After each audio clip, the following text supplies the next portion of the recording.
You know what I'm tired of looking at? I'm tired of looking at Crosby's stupid face. So welcome back, ladies and gentlemen, to another edition of the Hockey Happy Hour. We are live from the BMW of Atlantic City Studios here in Mount Ephraim, New Jersey. We're brought to you by Scanzano Sports Center, located at 5 Carnegie Plaza in Cherry Hill, New Jersey. Give them a call at 856-889-3434 or visit them on the web at www.scanzanosports.com.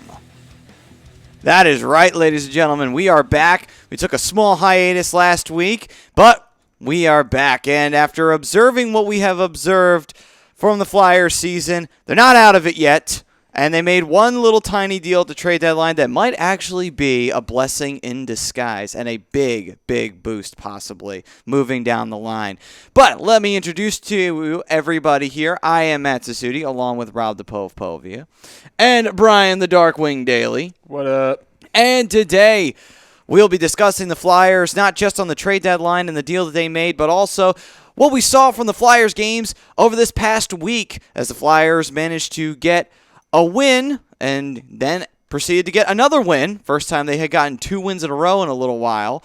They managed to beat the Colorado Avalanche 4-0. Absolutely schooled the Colorado Avalanche, albeit the Avalanche are a lesser team at this point in time and just shockingly in worse shape than the Flyers were going into this game. It was a good renaissance for one Steve Mason, though, getting the shutout there. Absolutely. And then moving on, then they took on the Florida Panthers, a team that had suffered through their own injuries, but had gotten their players back. They are now back in the wild card hunt, hoping to try and snag that final spot because at this point the division's pretty much almost impossible to get back into at this point in time. But nonetheless, the Panthers trying to resurge, the Flyers in the same boat as they were. They battled it out, and the Flyers managed to get a shootout victory, and a certain new guy on the team made his presence felt already, that person being Valtteri Filppula, who is join the Flyers. Welcome to Philadelphia, Filppula, and thank you for your assist in leading to a Flyers victory in a shootout, which Jake Voracek got the winner in that shootout for us.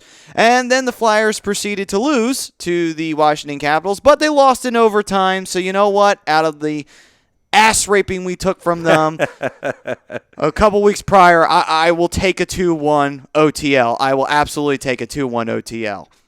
And why am I even laughing at the word ass raping? Like, what does that say about me? That you're a sick and twisted individual? Yeah, okay, that's accurate. But, it was just well described, though, Matty. Absolutely well described. I mean, that's what it looked like to me. I don't know. What did it look like to you guys with last time we faced Washington before this game? It pretty much looked like that, didn't it? Pigs being brought out to slaughter? Yeah. Well, yeah. I like that better. You like that better? I like that better. All right, then. Either way, the Flyers managed to get up off of all fours, and they managed to make something happen this week. So now the real question is, gentlemen, the Flyers aren't completely out of it yet, so what do you think? You feeling it? You think the Flyers might be able to actually pull off a late-season surge and manage to jump not 1, not 2, not 3, but 4 teams and get to that last wild card spot? I don't think it's going to happen. I really don't. I wish it would because I don't care about what your chances are in the playoffs. You just want to continue that winning tradition. I mean, maybe this is something that should be told to Philadelphia 76ers here in the same town. But I like how the move was made to dish off a veteran, get Filppula here where he could still help you. A lot of people are detracting on this deal. You know, they say that, well, he's a $5 million cap hit next season. He's protected under the expansion draft. You know, we're trying to alleviate salary cap. Well, you also got to alleviate the attention that one Claude Giroux gets on a nightly basis from the opposing team's defenders and their top defensive line, especially when they're on the road where that team has the last decision there. When you lengthen your center play, in which, let's face it, the center play has not been spectacular, and that's being actually kind of positive about it. And then you add a guy that's a good two-way guy that can help maybe take some of that attention off Giroux. I think it's a good move, and I think it's a move that can help build for next year, but also see if he could still squeak in this year. Yeah, as far as this move goes, when I first originally heard the move, I thought it was a great move. You give up Mark Streit. He's going to Tampa. You're getting a 4th-round pick, a conditional 7th-round pick, and Valtteri Filppula back. At first, I thought it was a great move because I know he's a great face-off guy. He's a great penalty kill. He's a good penalty killer to have on your team. He can quarterback the power play if need be. But he's not exactly what the Flyers needed at their trade deadline. The Flyers needed a goal scorer. They didn't. They got a really good complementary guy, a 2nd to 3rd line center, who was 3rd on his team in assists, and I believe is still 3rd in the Flyers in assists since coming over a few days ago. Right. He's going to add another dimension to this team. He's a really good complementary player, and I think he's going to really help this team. Well, I like the deal, and the reason why I like the deal is because, and I understand why everybody's all upset about this deal. First off, everybody and their mother was bringing up, we should trade Claude Giroux, we should trade Jay Voracek, we should trade Wayne Simmons. You do realize that that's almost impossible to do. Maybe Wayne Simmons ain't impossible, but Jake Voracek and Claude Giroux, you do realize their deals are ridiculously long. And you do realize no team, even with the cap space that they would have available, would never want that because you're committing to something long term. And most teams, Flyers included, are guilty of this routinely. No long-term commitments. I actually am completely against long-term deals. You do not get anything above 5 years. That's as long as you go. Right. And if you prove to be valuable, then we'll talk about extension early. That's it. You don't get more than 5 years. I don't care what your status is. And I don't care what you've done in the last 3 years. You earn your spot on the team, and I'm not giving you 8 years so that way you could sit back on your ass and do nothing. Right. Because we've seen it happen. We've seen teams get themselves caught in long-term deals that turned out not to be good. And it's not just in hockey. This happens in every sport. Long-term deals affecting teams because they're stupid. Because they don't realize, you know what? Now he's not going to give a shit. Because he's going to sit back and he's going to get paid for the next, 12 years. Yeah. I mean, yeah, that's absolutely true with some players. And I agree with you, Maddie. No long-term deals. Some guys are just looking for a payday. Yeah. So, I don't think you're getting that from Filppula. Despite his contract. I mean, I realize the guy has a no movement clause. He's a $5 million cap hit. He's protected under the expansion draft, which is, to me, that's okay if he's protected because he's a valuable player. And he's not a goal scorer. He's only scored, I believe he's only had, 2 seasons that he scored 20-plus goals? I think they were both on Detroit anyway. Yeah, they were. Yeah, so I don't even think he was even a goal scorer when he came to Tampa. Right. So that's not his game. He's a setup guy. Yeah. You throw him on a line with Shen and Shen and Simmons? I believe No, that's it was Voracek. Shen and Voracek. Mm-hmm. I like that. That's not a bad idea. Set up both guys for goals. That's what he does. He's a fantastic playmaker. He's a phenomenal passer. And he might walk into some goals, too, as we saw in his first game. Shen's setting him up sweet. I mean, Shen can dish the puck. He's played center in this league. I think he's better on the wing. But, I think he's a guy. Can he be a top 6 player in this league? I think so. And he's certainly on this team. He is a top 6. Oh, absolutely. Well, I mean, let's face it. There's not many top 6 players on this team, period. Yep. Well, definitely not the way they've been playing this year. That's for sure. But with that all being said, though, I like the deal primarily because all the people who've been talking about the trading this and trading that, you do realize that our situation is not as simple as that. And it will never be that simple as that. You have to take into account everything about the salary cap. You have to take into account the deals that you have people signed to. Mm-hmm. You have to take all of that into account. The only way you get rid of a Claude Giroux or Jake Voracek is if you offer to buy them out. Like that, and, that would be the only way you get rid of them. And if you do that, then you're pretty much immediately saying you're gone come the end of the year. That's why we're buying you out. That's as simple as that. So for anyone out there who's against this move, just the only major reason it happened was because of one major underlying factor: making space for the defense. That is the primary reason it happened. Did it happen because the Flyers needed goal scoring? I guess you could say that. But really, at the end of the day, what's the real reason this happened for? Getting rid of Mark Streit, Tom Arnone chiming in on YouTube, nothing wrong with ass rape. That's right.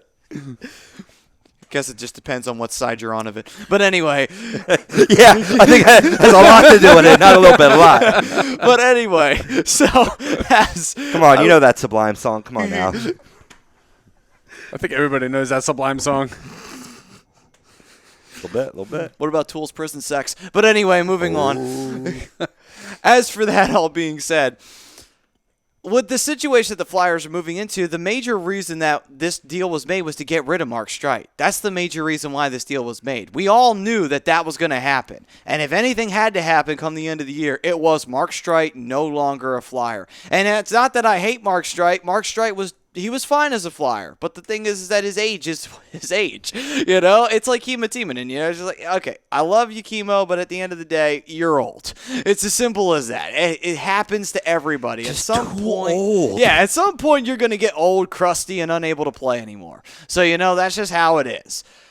Same thing happened with Mark Streit. Now, is he at that point where he can't play anymore? No, he could still play a little bit. But you send him to Tampa, and then they flipped him and they tossed him to Pittsburgh. Which was a great landing Yeah. spot for him. Great landing spot for him. I believe he wound up having a goal for in his first game. Well, Yeah. good for him. Yeah, and an assist. You know, paying dividends. I mean, and this is the guy that you weren't getting rid of because of poor play. You know, he's been one of the Flyers' better defenders this year. But, you know, his contract's ending up this year. Get a little something for him. And not only on top of it did you get, you know, a quality centerman, in our opinion, but you get 2 picks, too. Mm-hmm. Now, mind you, later round picks, but still extra picks that, you know, when it comes to hockey, if you're not drafting the first 5 picks of the first round, then it's a crapshoot, and you can get later round talent. Absolutely. And because Streit goes to Pittsburgh, we get that conditional 7th round pick. So, as you're rebuilding this team, you could start work on depth of forward. Well, the perfect example about late round drafting, Mike Richards, Jeff Carter. And sure, Mike Richards has lost his luster, but Jeff Carter's still he's still in LA right now. But Richard was a quality player in this league for a long time, though. And he was, and he captained the team to a Stanley Cup Finals. Right. So, I mean, to argue Jeff Carter's one of the league leaders in goals right now. yeah, and he was drafted late. And the Flyers picked him perfectly. I mean, sure, he was a little bit of a late bloomer, but next thing you know, he was up on the team. He was scoring nonstop. I mean, he was one of the best players the Flyers had. So, and I will never forgive Paul Holmgren for trading him. Anyway. To argue your point, or Rob's point about late round draft picks, here's just 4 guys that were 5 or beyond. 1998, Pavel Datsyuk was a 6th round pick, 171 overall. Wow. In 2000, Hendrik Lundqvist was 7th round. He was actually 205th overall. Yeah. Common, though, for goalies, though, to go late. So. Right. Yeah, that's common. Yeah. Joe Pavelski, 7th round pick, 205 overall. Jamie Benn in 2007 was a 5th round pick. So there's talent down there. Yeah, absolutely. There's definitely talent down there. It's just a matter of if you're grabbing it or not. Yeah, you just got to be smart and you got to have good scouting. But, you know, that's not something I'm really concerned about when it comes to the Flyers. The Flyers never had the problem scouting the talent. It's always been getting the talent up on the Flyers. That's been the difficult problem. But, yeah, I mean, what I like, though, about this move with Mark Streit, though, is speaking of that, making space on the defense, because that's the big major thing that I took out of this deal is that we opened a spot on the defense. Thank you. We need that spot open because we need somebody's got to come up from the Phantoms, and it could be Hogg or it could be Moran, as it seems to be those are the 2 most likely candidates at this point in time to come up, but it's got to be one of them. Clinky's chiming in on Facebook. Even though he's out at home studying, he still can't get away from the talk, which I love. He goes Penguins, big surprise. He's going to vote for them. But he's got a point because Streit, matter of fact, has already had 4 points since he's been on the team. And with the loss of Letang, you need a guy to quarterback that power play, and Mark Streit can be that guy for you. So I think, you know, if you're looking at our Twitter and Facebook poll, I mean, if you sided with Pittsburgh, I'm not hating on you because they get a valuable piece in Mark Streit. I mean, I'm just going to throw this out there right now, and maybe Mikey's listening. Mikey, do you think that the Penguins ever trade Letang down the line because of his injury problems? Because he gets hurt a lot. Nothing against his talent. He's one of the best players that the Penguins could ever have, but he gets hurt a lot. And it all goes back to when he had that stroke he had, and he came back from that, which was great on his part, but he keeps getting hurt. I mean, nothing against Letang, though. Absolutely nothing against Letang. He's a phenomenal player, but he does get hurt a lot. He does. But anyway, that's another question. If Mikey wants to answer that, feel free to chime in on that one out there on the YouTube or Facebook, whichever one you're choosing. Nonetheless, with the move being made, though, I like the move. I think it's a good, smart idea. Hexy's not trying to do anything too crazy right now, which is no shocker. This is the kind of guy he is. He's not the kind of guy to go out there and make that big splash in the free agency because he's not stupid. We've done it before. The Flyers would consistently go on that big splash in the free agency. And you know what would happen 99.9% of the time? It would come back and bite us in the ass. So, it's not the worst thing in the world that he was kind of inactive in the trade deadline. I mean, I kind of saw it coming. I've read a few articles, and every one of them was saying the Flyers were probably going to be quiet. I didn't expect to see any big splash that the Flyers didn't make. But the one thing I did expect to see was maybe to move a couple more defensemen. And from what I've seen so far, Jeff Schultz is back in that spot. For now. My question is, you have that open spot. Why not call somebody up? Yeah, I know. I realize maybe your roster's at maximum, and that would at least make sense to why you didn't call anybody up. But what's with the hesitation? Well, again, this is just a common trait. He'll keep a player down in the minors maybe a little bit too long. I mean, obviously Shane Gostisbehere being the prime example of that. But with that being said, though, Jeff Schultz can stay will probably finish out the season with that spot. More than likely. What will most likely will happen is by Jeff? next. Oh, Nick Schultz. Nick Schultz, not Jeff Schultz. Did I say Jeff too? Yeah, I think I did. you said Jeff too. That's what got me. But anyway, damn it, Brian. Anyway, moving on. He doesn't play anymore. I don't know his name. He's lucky I got his last name right. Don't blame Brian. It was no. Anyway, no. What? I can't blame him? Of course you can. Oh, okay, No. good. You would have done the same thing. Yeah, I was going to say, come on now. We can't be hypocritical here. Who cares? We're Flyers fans. We like being hypocritical. But here's Anyway. here's a good point though, real quick, fellas, is that you saw Gostisbehere struggle this year. Right? Yeah. So maybe Hexy's right with being very slow with pulling these guys up. I don't know. I mean, you still waited a little bit with Gostisbehere, but maybe you could. But here's the argument to that. You don't see Provorov struggling. Right. You don't see Provorov struggling. And you don't But at the same time, Haag, Sanheim, Moran, these guys aren't the same type of defenseman that Shane Gostisbehere is. True. He's not the same type of defenseman that Ivan Provorov is. Well, that too, but they were drafted so much higher than the other lot here. But that doesn't mean that they're bad. That just means that it's a little bit of a different animal because you draft real high, you expect them to be on the team immediately. It means it's goddamn time to bring them up. That's what it means. Well, yeah, I agree with you 100% on that. But you know what? What's going to happen is Schultz will finish out the year on the Flyers, and by then come next year, I know no one wants to hear that, but yes, come next year, that's when we will see one of them take that spot. It's either going to be Haag, which I'm thinking it'll most likely be Haag, or Moran. It's going to be one of the two. Those are one of the two guys that's going to take that spot.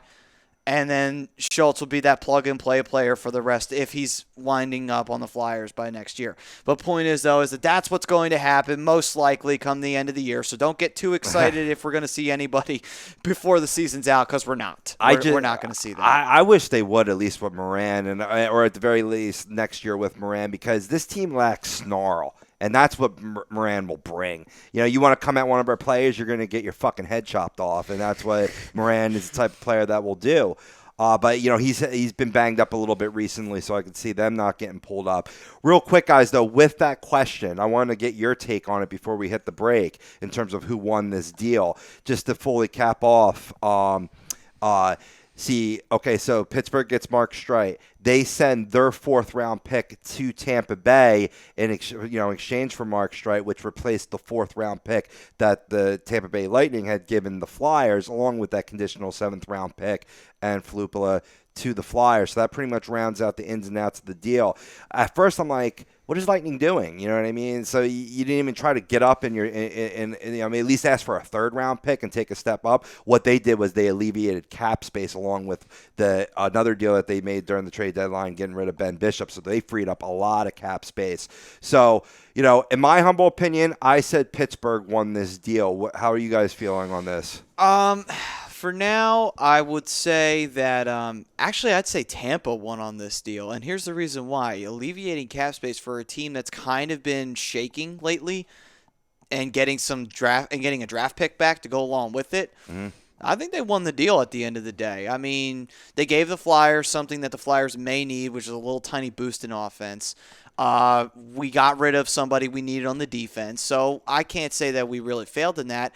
But I can't really see anybody really losing in this deal, to be honest with you. I mean, I know it's crazy. Someone's got to win, someone's got to lose in a deal, but I really don't think anybody did. What did the Flyers lose? We lost an aging defenseman, made a spot, and we got a player that's only going to be a rental for, next year? Right. That's pretty much it. Yeah. I don't really see where the negative side of that is. And during the offseason, he could be flipped too. Yeah, Philip, you guys see what I did? Flip, Philadelphia. No. I'm with Maddie. Nobody lost this trade. Yeah. Tampa Bay freed up cap space, which they desperately needed. Pittsburgh added another defenseman that they needed because Kevin Letang is always hurt.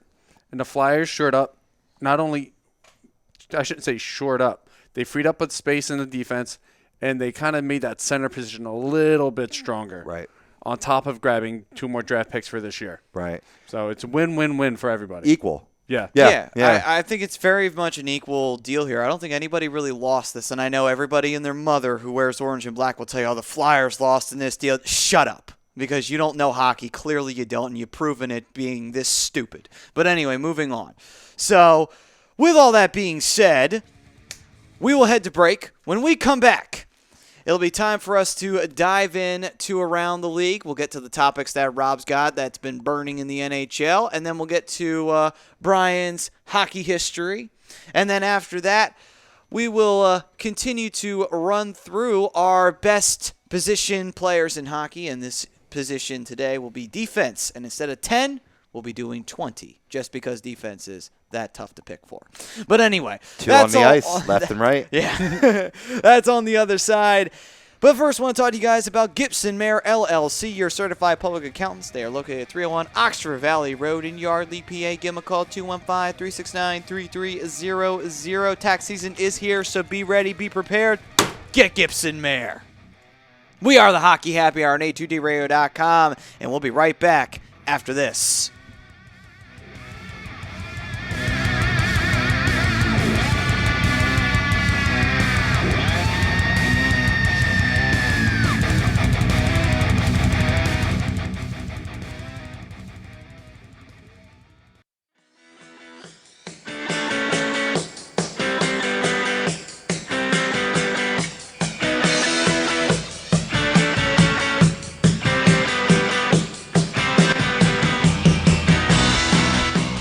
Hey, do you need to get your skills in shape? Then contact the Scanzano Sports Center, located at 5 Carnegie Plaza in Cherry Hill, New Jersey. You can give them a call at 856-889-3434 or visit them on the web at www.scanzanosports.com. John Scanzano offers individual, semi-private, and team training lessons in hitting, pitching, catching, outfield, along with turf rentals. The Scanzano Sports Center is equipped with a 31,000 square foot indoor facility, 4 batting cages, and a 4,000 square foot strengthening and conditioning room. So what are you waiting for? Contact the Scanzano Sports Center today.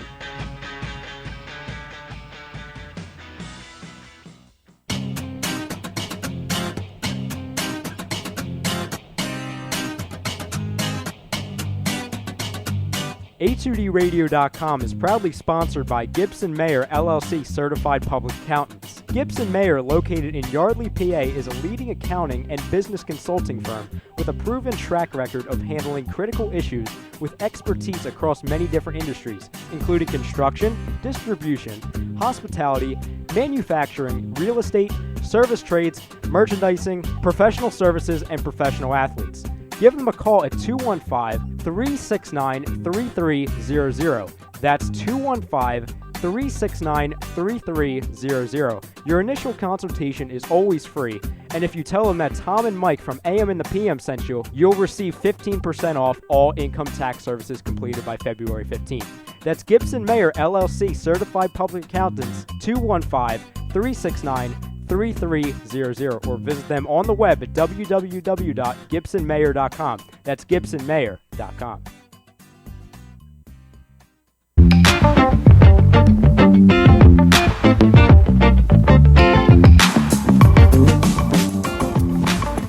A2DRadio.com is sponsored by the Sports Outlet for all your sporting needs. Located 703 Black Horse Pike in Glendora, New Jersey. Give them a call at 856-939-2030 or email them at sportsoutletnj@comcast.net or visit them on the web at www.sportsoutletinc.com for all your sporting needs. The Sports Outlet.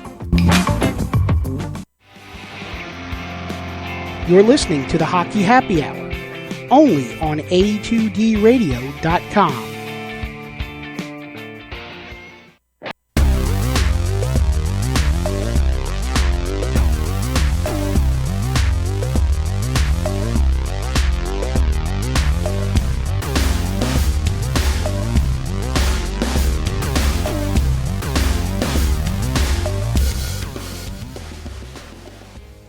Shop smart. Shop's price smart.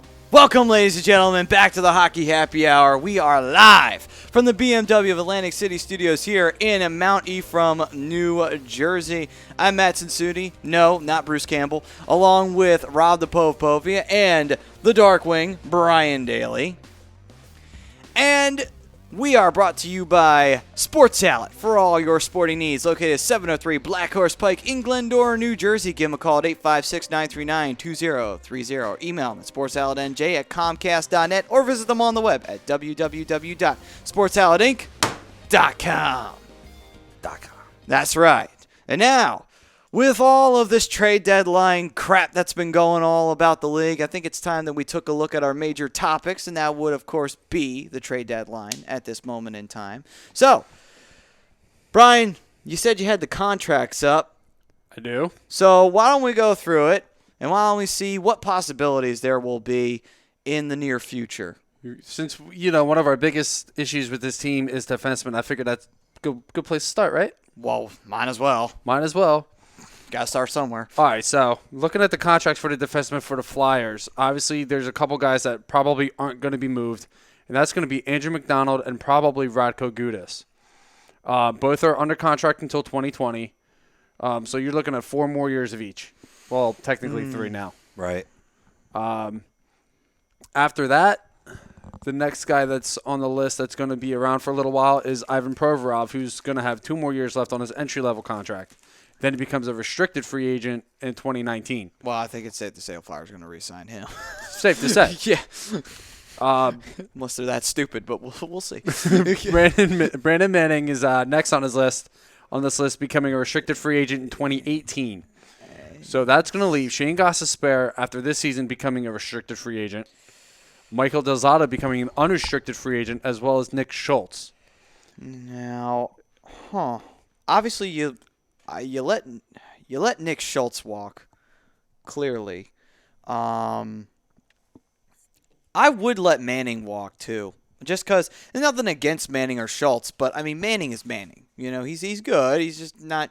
He's not one of our prospects. Good. And same thing with Schultz. I mean, Schultz is fine for your plug and play, but that's pretty much all he's good for. Yeah, I mean, I'm expecting to see Schultz walk after this season, and I'm definitely expecting Del Zotto to walk after this season. Oh yeah, Del Zotto's got to be gone. He's absolutely got to be gone. No doubt. So you're going to free up roughly about $6 million there alone. That's not bad because you know what? Because the young guys are on their entry level deals, that actually would really help in the long run there. And I wouldn't be surprised to see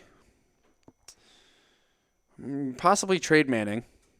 Yeah. I mean, I'm not saying you can't. That there is a possibility to trade Manning, and I would. Nothing against Manning, just that we need spaces. So potentially, you're looking at next season. The starting defenseman probably going to be Andrew McDonald, maybe Sam Moran, Radko Gudas, maybe Kevin Hogg, maybe Travis Sanheim, Brandon Manning, and obviously you're going to get Shane Gostisbehere back under contract, and then you're going to have Ivan Provorov too. That's a great setup for the defense right there. I mean, obviously minus Andrew McDonald, I really think that That's a pretty solid defense right there with the exception. I mean, yeah, you could say Gudas would be the weak link, but you know what? Gudas hasn't been playing bad, I mean, he hasn't really gotten into penalty trouble in recent weeks. So, so I would say, you know what? If he could keep this turnaround going, then there's nothing wrong with keeping him around for another 3. I can live with that because overall he hasn't done a bad job as a defenseman. No, and what's nice is Shane Gostisbehere is still under a 2-way contract. Yes. Ivan Provorov is under a 2-way contract. Yes, that is true. So odds are I could see Moran under a 2-way contract, Hoggs under a 2-way contract. You bring them up. If these guys don't work out, they don't have to go through waivers to be sent back down. Yeah. Right. Yeah, absolutely. So basically next year, if we do everything right from what you're saying here, we alleviate a lot of open area for the defense, and we leave a lot of opportunity there for the prospects, basically, from what you're saying. Right. You let a Delzato walk, you let a Nick Schultz walk, and that frees up so you can play around a little bit with, I can bring this guy up, I can take this guy down, I can bring the next guy up, see how he does, bring that guy down. Yeah, you can plug and play with our prospects, which I like because that will get them NHL experience in the long run. And if worse comes to worse, if you need to find somebody who's a more permanent fixture, you can do that. It's not impossible for you to do that, so because Not at all. you could sign a free agent at any time. There is no restriction. So you can go ahead and if, like, say you bring up Moran and he isn't ready yet, and it turns out, okay, he still needs a little bit more maturing down in the AHL, and you bring up a Sanheim and he needs more maturing. So there's 2 guys that, okay, they're not ready yet. You could go to the free agency and you could say, okay, let's go see who could be a permanent fixture. Or maybe you could toss out Valtteri Filppula as trade bait and go see if you could go find a more permanent fixture that way. There's just a couple of things you can do.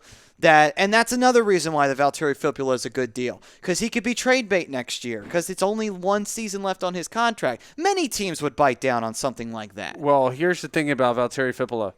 He's got a no movement clause. I get that, but he's got to give you a list of teams that he's willing to go to. That's fine. For that to happen. That's fine. Let him give me a list of teams to go to, Him specifically, that can get a little tricky. That's all I'm saying. I get it, but that's no big deal. It's nothing that you can't work around. No movement clauses do not mean there's no possibility.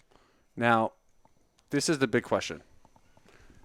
Neuwirth signed a 2-year extension on the trade deadline.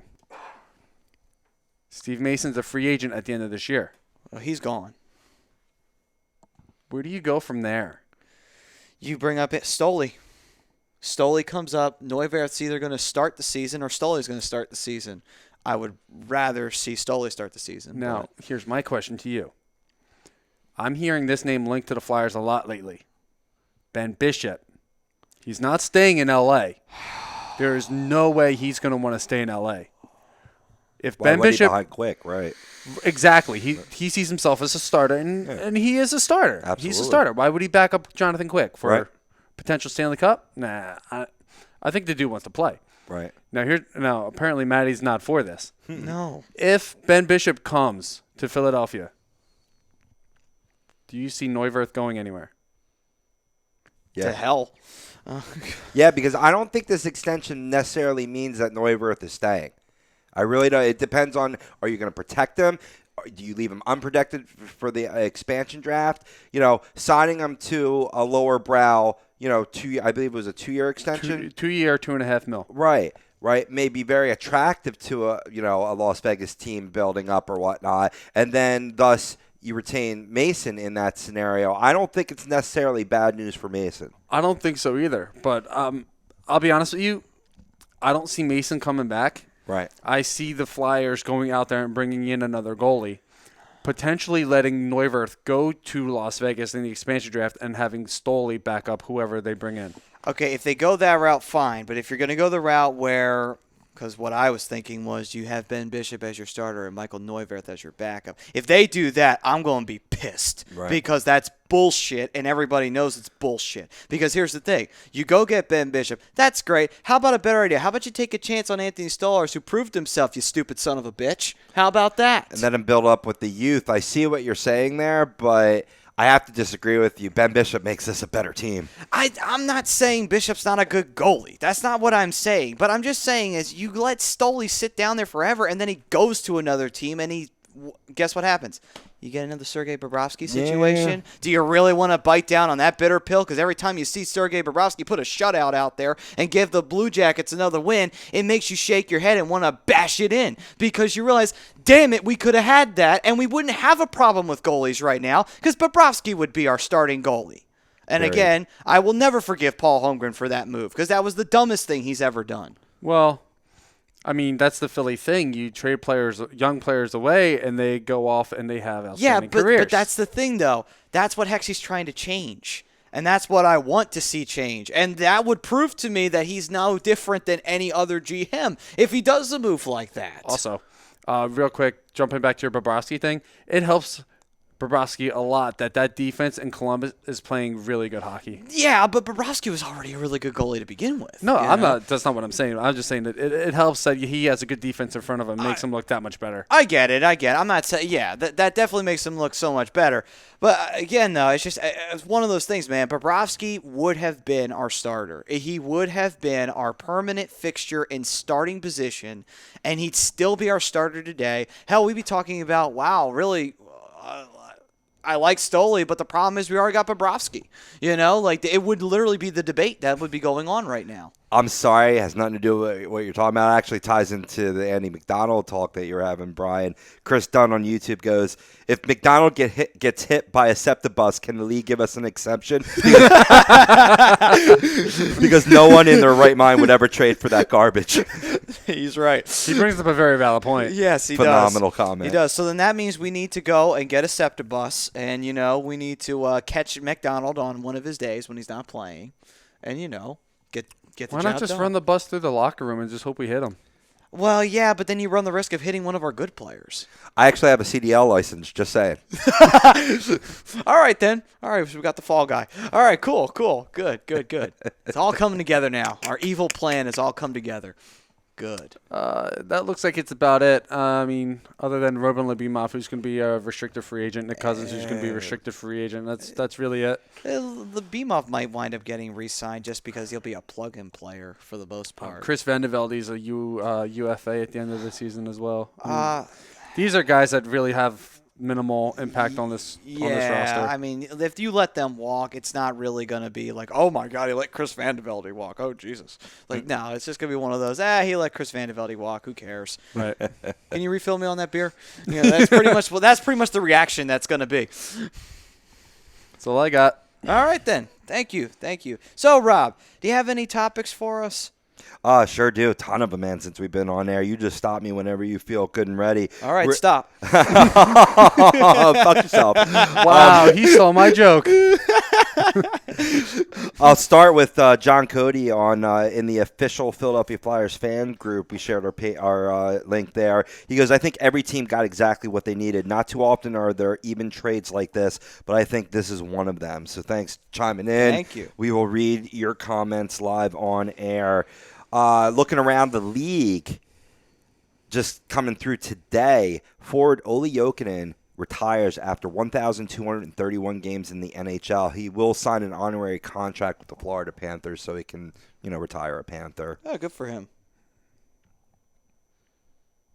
That's it. Yeah, That's I guess it. so. No other love for Olli Jokinen? All right. Well, phenomenal center in this league for many years. No, the only thing I remember about Olli Jokinen's career is that's the guy Brian Boucher stoned to get us into the 2010 playoffs. Oh, you got him like that? Yeah. Oh, you mean Stone? Gotcha. No. Oh, okay. Wasn't he also the pads? Yeah. Wasn't he also the teammate that slit Richard Zednick's throat? Oh, yeah. I think you're right, actually. I'm pretty sure he's the one. His skate was responsible for Richard Zednick's jugular being severed. Wow, is that a shame that's going to be probably the biggest highlight of Olli Jokinen's career? Is it sad that I think I don't know how I know that? I mean, you're a hockey guy, so you're going to have useless knowledge stirred up in your head. Well, I have useless knowledge for everything. Oh, well, still works out at the end of the day. Because I'm just useless. That's why. That's why you're in sports radio. But anyway, all right. So we got Olli Jokinen out of the way. Moving on to San Jose last night, forward Joe Thornton became the 13th player in NHL history to reach 1,000 assists. Ah, Jumbo Joe, doing what he does best. Jumbo Joe. He's a phenomenal playmaker. You got to give him credit where credit's yeah. due. He is, yeah. He is a fun player to watch. He's a fun player to watch, too. Oh, big time, big time. Another big thing that happened last night, Dallas Stars denied Washington Capitals of their 16th straight victory at the Verizon Center. Oh, man, we were talking about win streaks earlier. My God. Hey, Flyers came close. You know what I mean? Getting a point in was an accomplishment. Caps still go on and win in overtime. But yeah, they actually got an L for the first time in 16 games. Does that beat Columbus's?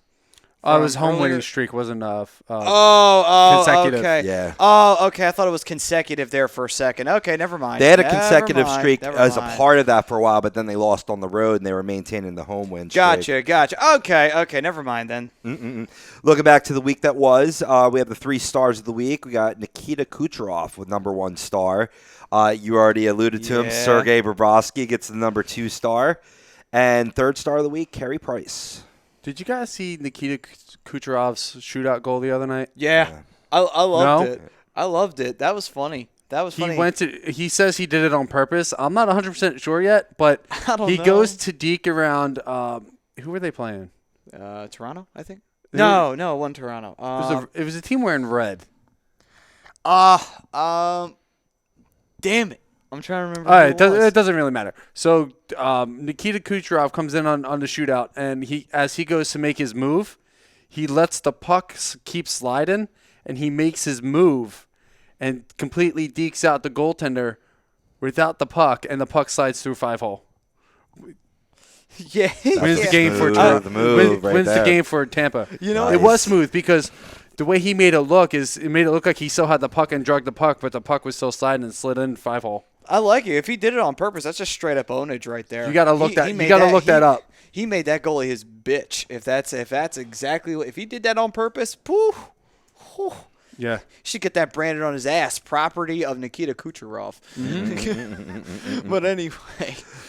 We had a return for one Predators, PK Subban, to Montreal. First game in Montreal since being traded during the offseason. He got a standing ovation, and he was crying like a little baby. And you know what? This is one time I'm not going to put down PK. You know what I mean? He, very sincere. You know, it meant a lot for him to get that standing ovation.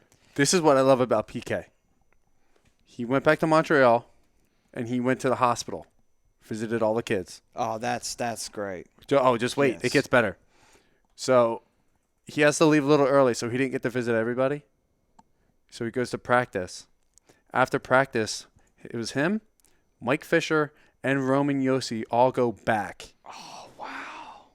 That's Goes great. back, talks to more of the kids, the nurses, and all that stuff. So lets him know how much he misses them and all this other stuff. That is an exceptional. That's a great thing. That's a big ups to PK Subban right there. That's nice. You gotta love I love PK. I'm sorry, like he's a good defenseman, but he's a phenomenal human being.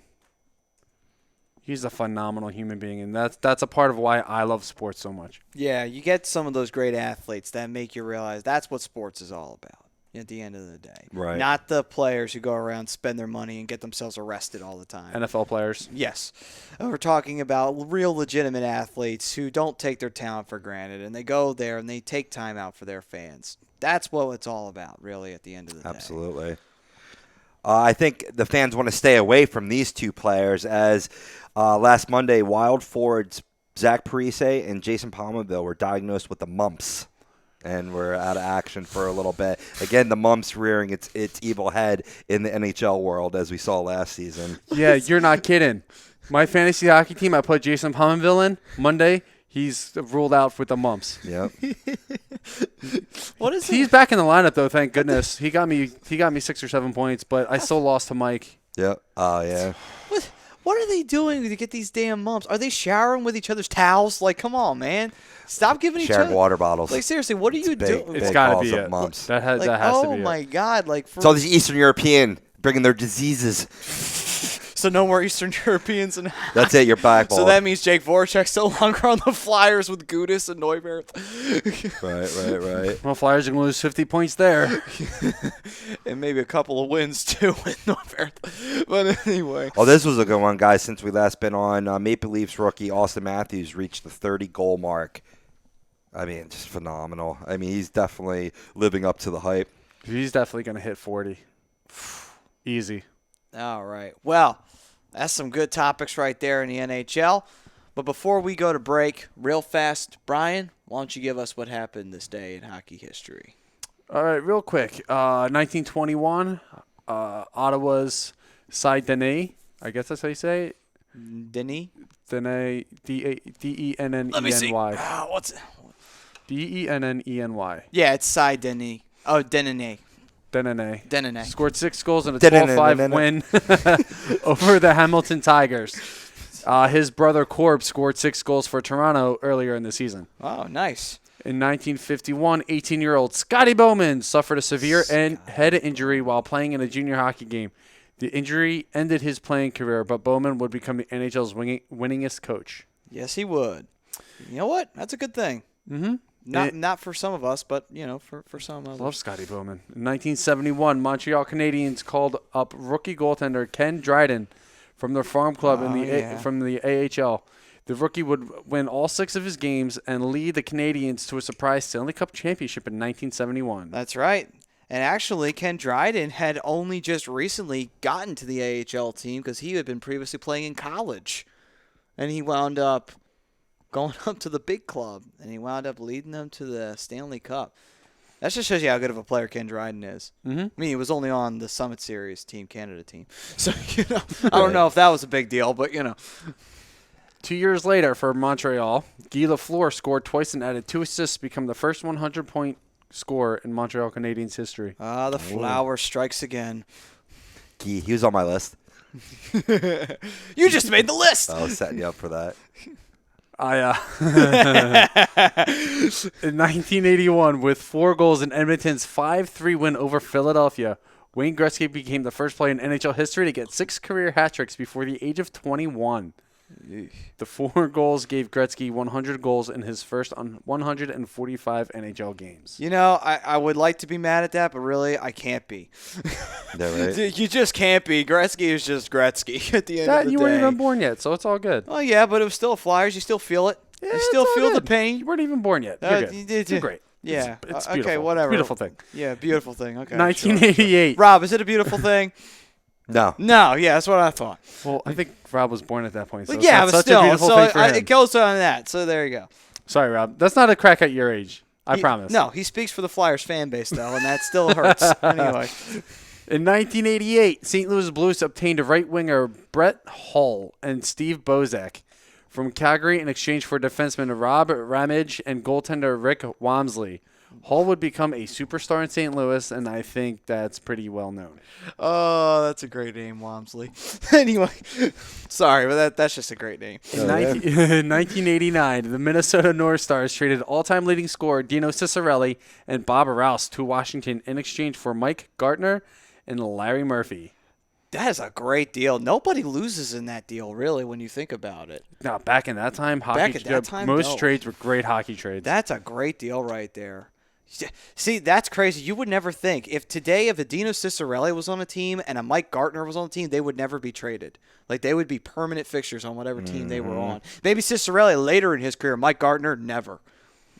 In 1989, Mario Lemieux set the new Penguins record with his 11th shorthanded goal of the season.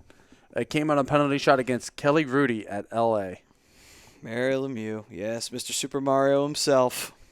And finally, in 1992, in a 5-3 loss to Los Angeles, Pittsburgh Penguins' Kevin Stevens became the first player in NHL history to get 100 points and 200 penalty minutes in the same season. Yup. That's what Stevens was good at. Multiple Stevens were good at that thing. And we'll talk about him later on. And we all know which one I'm talking about, that piece of shit. But anyway, moving on. Chris Dunn commented on YouTube, and I totally agree with him, and I said it myself. Line the entire defense minus Provy and Ghost, add in the 4th line, and run the bus. Nice. No, you know what? He's right. He's right. I can't argue that. Go right ahead, man. Feel free, man. Right. Septa, you listening? Do us a favor for once. Stop going on strike and just strike somebody else. Quick point, too. I didn't want to give all the love to Austin Matthews there because, Lane's been doing well, too. He put up his 30th goal since we've last been on. So, I mean, the two of them really competing against each other. And then, a guy, I think he's 3 years into the league, Predators forward Philip Forsberg, got 2 straight hat tricks in consecutive games. Nice. Like, unbelievable. I had to throw that in there. That's nice. I like how that. How dumb must Washington be for letting him go? Pretty dumb, but you know what? If they win the Stanley Cup this year, I don't think they're going to be really hurting all that much. I mean, they're not really hurting anyway, but still, you trade away a fantastic prospect like Philip Forsberg, and look what he's doing in Nashville. You got to be kicking yourself in the ass for that one a little bit. A little bit, because imagine him working with Ovechkin or exactly. That's or my Oshie point. Or any one of right. them. That's Yeah, exactly my yeah, point. Yeah, that's a good point. All right, well that will do it for this Around the League. Don't go anywhere, folks, because we're just getting started. That's right. We got the greatest defenseman on the other side, the 20 greatest defensemen on the other side.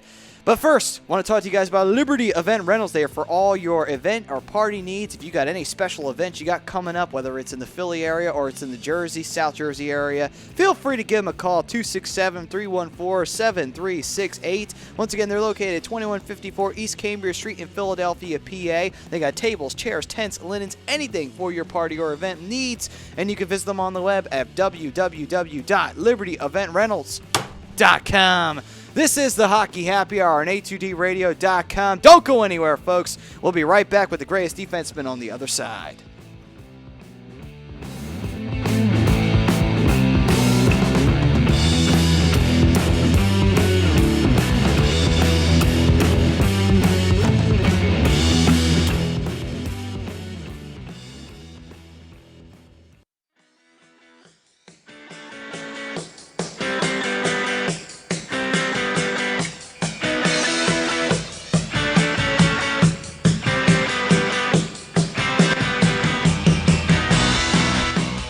Hey, do you need to get your skills in shape? Then contact the Scanzano Sports Center, located at 5 Carnegie Plaza in Cherry Hill, New Jersey. You can give them a call at 856-889-3434 or visit them on the web at www.scanzanosports.com. John Scanzano offers individual, semi-private, and team training lessons in hitting, pitching, catching, outfield, along with turf rentals. The Scanzano Sports Center is equipped with a 31,000 square foot indoor facility, 4 batting cages, and a 4,000 square foot strengthening and conditioning room. So what are you waiting for? Contact the Scanzano Sports Center today.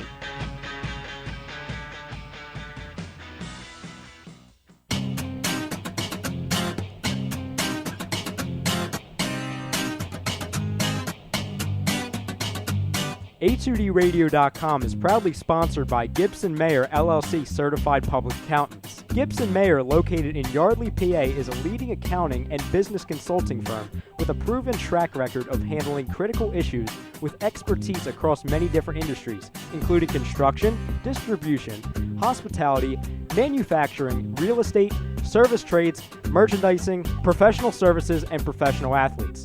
Give them a call at 215-369-3300. That's 215-369-3300. Your initial consultation is always free, and if you tell them that Tom and Mike from AM and the PM sent you, you'll receive 15% off all income tax services completed by February 15th. That's Gibson Mayer LLC Certified Public Accountants, 215-369-3300, or visit them on the web at www.gibsonmayer.com. That's gibsonmayer.com.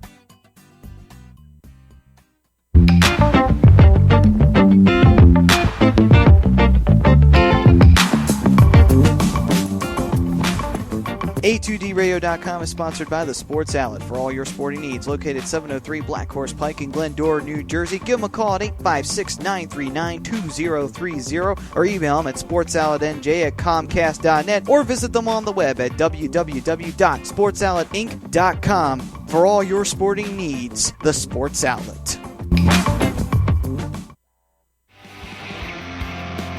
You're listening to the Hockey Happy Hour, only on A2DRadio.com.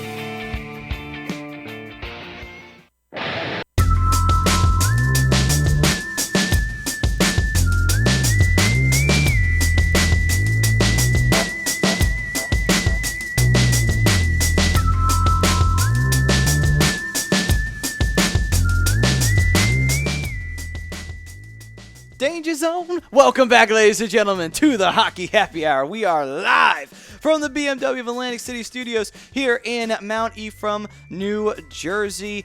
And by the way, people, do you like to be clean? I hope so. If you do, then we have a brand new sponsor here at A2DRadio.com. And you can treat your skin with the best nutrients. Feel clean with the only soap you'll ever need, and that is the soap from the Soap Stash. You can contact them at 844-890-3197. Visit them on the web at www.soapstash.com, or you can check them out at Facebook at Soapstash LLC. That's once again at www.soapstash.com.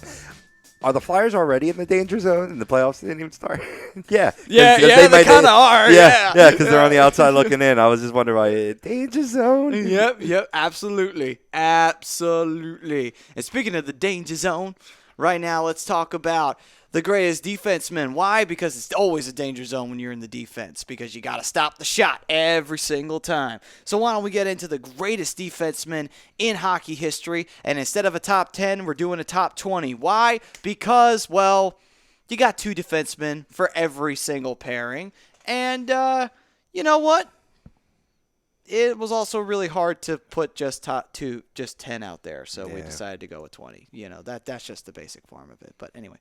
Screw it. We can do whatever we want. Don't judge us. Anyway, let's get into it. Our top 20 defensemen in NHL history. I will start, and I'm going to start with number 20, Phil Housley, who played for the Sabres, and he also played for the Washington Capitals, as he was more known for his period. Actually, no, he didn't play for the Sabres. He played for just the Capitals.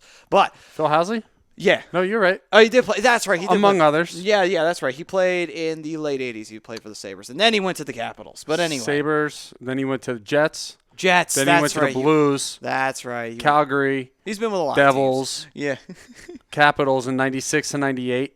Blackhawks from 2001 to 2003. And he finished off his career with a season in Toronto. That's right. Phil Housley, who's pretty much almost collected the entire league in jerseys. But pretty much. Nonetheless, though, Phil Housley, though, man, in 98, that year was a really good year for him. Not only that, I mean, let's talk about that. That Capitals team is still the only Capitals. That's the best team to date. That's the measuring stick for the Washington Capitals. And I know everybody can say, oh, wait a minute, what are you talking about? They have Ovechkin, Oshie. Like, shut up. Have they made the Stanley Cup Finals yet? I don't want to hear it. They made the Stanley Cup Finals. So, yeah, they didn't win, but they made it, Until they do something in the playoffs. Shut up. Yeah, I got you. Basically. So, yeah, Phil Housley definitely belongs on this list. He's actually my number 20. Oh, cool. We agree. Awesome. Yes. First for everything. Hey, this is the second time we agreed That's on right. the Valtteri Filppula now, trade. you know what? This is a record-breaking show right This now. is a here on the record-breaking Hockey Happy show. Hour. Damn it, that is right. That is right. Record broken. One thing you forgot about Phil Housley. He is one of 2 defensemen to have consecutive 20-goal seasons. That is right. And he is one of 3 defensemen, 3 defensemen have more points in their careers than Phil Housley does. We're not going to guess them because they're probably on the No, list. I don't know. So, who they are. I'm not going to give you their names because I don't have them. Yeah. Oh, okay. Hey, if you're out there, chime in on YouTube. Please, absolutely. Feel free. But yeah, Phil Housley, man. Phil Housley. Rob, who you got at 20? I'm going back to 1922 with this pick. And he was one of the NHL top 100, and that's King Clancy. King Clancy. For the Toronto Maple Leafs. He was the highest scoring defenseman in NHL history when he retired in 1936. Now, of course, these numbers have been totally outchallenged by other defensemen. He had 136 goals and 283 points total, so he wasn't really lighting up the score sheet, but he was a shutdown defenseman. He won the Stanley Cup 3 times. He played in the finals 6 times. After the NHL began selecting first and second all-star teams in 1930-31, he made one of each for the first 4 seasons of his career, and his rookie season was really what stood out for him. He probably would have gotten the Rookie of the Year award had it existed back in 22. Yeah, it shows you how old that is. That was before the Calder Trophy existed. But, the funny part of that is, You know what? That was a cool time in sports when you could have a guy named King Clancy on your team. Yeah. Not just that, baseball with Babe Ruth and the rest of them, just like, why can't we have names like that anymore in sports? You don't see that anymore. You don't see people named King Clancy rolling around in the hockey world or in any world for that matter. We should bring back those sports names. Those are awesome. Probably if you go up to Toronto, I'm sure you would. Yeah, probably. Yeah, you know what? But still, that was awesome. All right, on to number 19. Al McInnes for me. And I don't really think there's much to say about that except he was just one of the best defensemen the St. Louis Blues had for all time. Just absolutely phenomenal player and shut down teams and could do it easily almost any night. So that would be my number 19. Daly. Yeah, he's on my list too. Oh, he's got to be on your list. Yeah. My number 19 is actually Rob Blake. Rob Blake. I won a cup in 2001 when Colorado won. Yes. 240 goals and 777 points in 1,270 career games. Big physical shutdown defenseman. He had a booming shot, which helped him score 10 goals in 13 straight seasons. Well, I should say 10 goals 13 times in 13 seasons, I should say. Yeah. That way people don't think that he's only scored 10 goals in 13 seasons. Should have worded that better. However, he's the one that made he was the master of the hip check, and I loved what he brought as a big physical defenseman. Now, if I remember correctly, I know he played on Colorado, but he played for a while, though, on the North Stars, didn't he? I don't know if he played for the North Stars. I know he played for the Kings for a long time. Oh, no, he played on the Kings. Colorado. That's right. It was the Kings. That's right. He played on the Kings. That's right. I'll tell you in 1 second. No, I don't think he played for them now because you just told me the Kings, and I really, oh yeah, dummy. I mean, it's possible that he did. But anyway, just give me 1 second here. I'm just waiting for the page to load. Well, while you're waiting for the picture to load, Rob, on to your number 19. Sure. My number 19 is Eddie Shore. Shore. Now, speaking of Babe Ruth, he was the first great Bruins defenseman, and he was the Babe Ruth and Ty Cobb of hockey. Yeah. Certainly had a great career with the Boston Bruins. Posted up 284 points, won 105 goals in 550 games. Again, more of a solid shutdown defenseman. He had a 15-year NHL career. Certainly a bruiser, one of the legendary defensemen in the NHL, and again, another NHL top 100. Absolutely. And now moving on. Real quick. Yes. Rob Blake never played for Minnesota. That's what I thought. L.A., Colorado, and he finished up his career in a couple years in San Jose. Okay. On to the next one. Number 18, and former Flyer and former Duck, none other than Chris Pronger.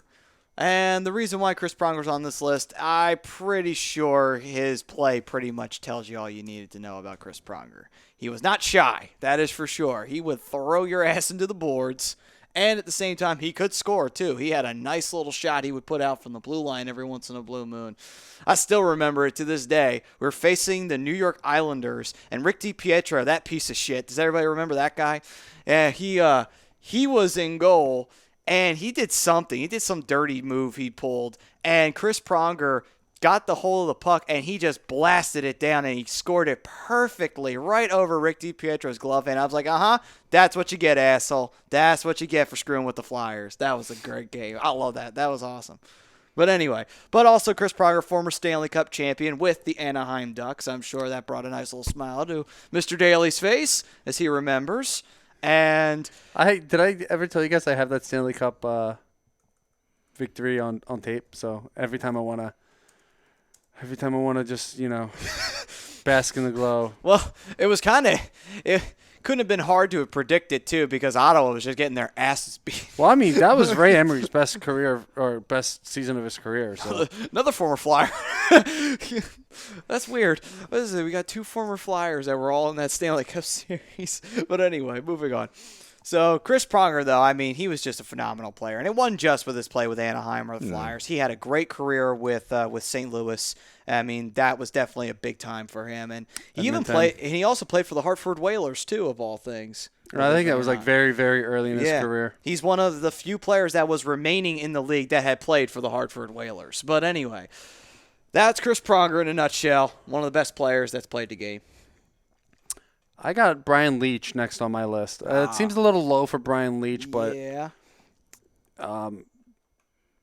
he's a Hall of Famer, 9-time All-Star, He is. a 1994 Cup winner on the team that Marc Messier basically carried. Mm-hmm. 1988, 1989 Calder Cup winner, 2-time Norris Trophy winner. He won the Conn Smythe in that Stanley Cup, and his only Stanley Cup. Did not know that he played for the Boston Bruins. This had to have been late in his career. Last season, Yeah, I figured it had to have been. Yeah. 2005 and 2006. No idea he played for the Bruins. Yeah, he played for a couple teams late in his career. But yeah, Brian Leach, best defenseman in New York Rangers history. That's safe to say. Mm-hmm. No one was better than him. He's on my list as well. Yeah, he has to be. And you know what the crazy part is? He's American and he's from Texas. Corpus Christi. Yeah. Out of all things, one of the best hockey players of like the last 30 years, and he's from Texas. That's crazy when you think about it. So when you think Texas, you do not think hockey. You don't even remotely think hockey. You think the Dallas Cowboys. But anyway, that's another sport. Now you do a Leach, man. Yeah, he was great for Team USA for many years. Definitely one of the top American defensemen of all time. We're on number 18, correct? Yes, we are. All right, here's my number 1 of 2 homer picks for this. I'm throwing Eric Desjardins, number 18. Mr. Desjardins. Yeah, I mean, not only a homer pick, he had a phenomenal career in Montreal, winning a cup there.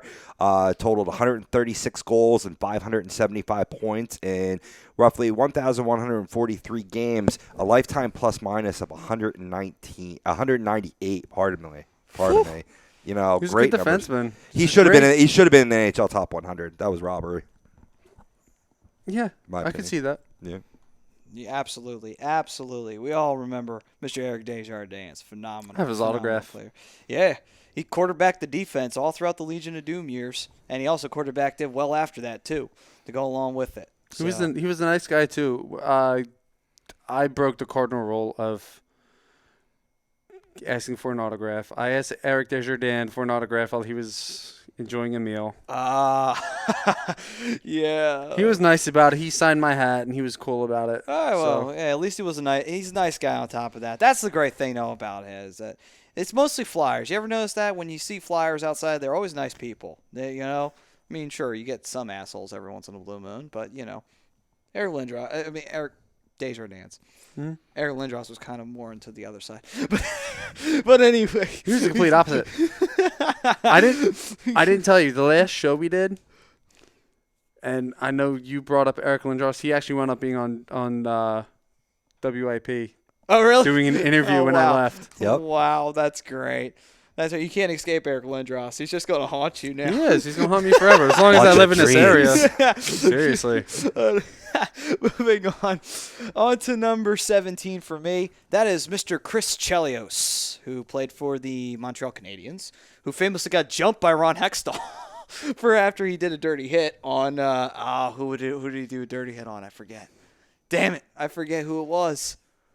Back then, it wasn't dirty, though.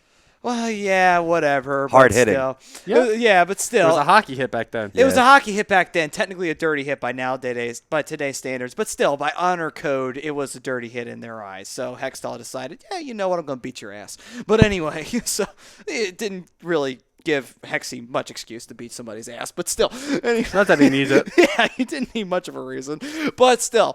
Chris Chelios, though, he won a Stanley Cup with Montreal, wound up continuing his career well past his prime, but still being a phenomenal player on top of that, and he wound up winning one with Detroit to go along with it. That was in one of his last years, though, wasn't it? He won Yeah, it when he was won the in one with Detroit. It was in 2002. So, Yeah. yeah, it was one of his last years. But still, yeah, I mean, Chris Chelios, man, one of the best players that's played the game, obviously. He was just a phenomenal player for Montreal, and he stuck out on a Montreal team that was loaded. They had a lot of good players on that Montreal team. Oh, I agree.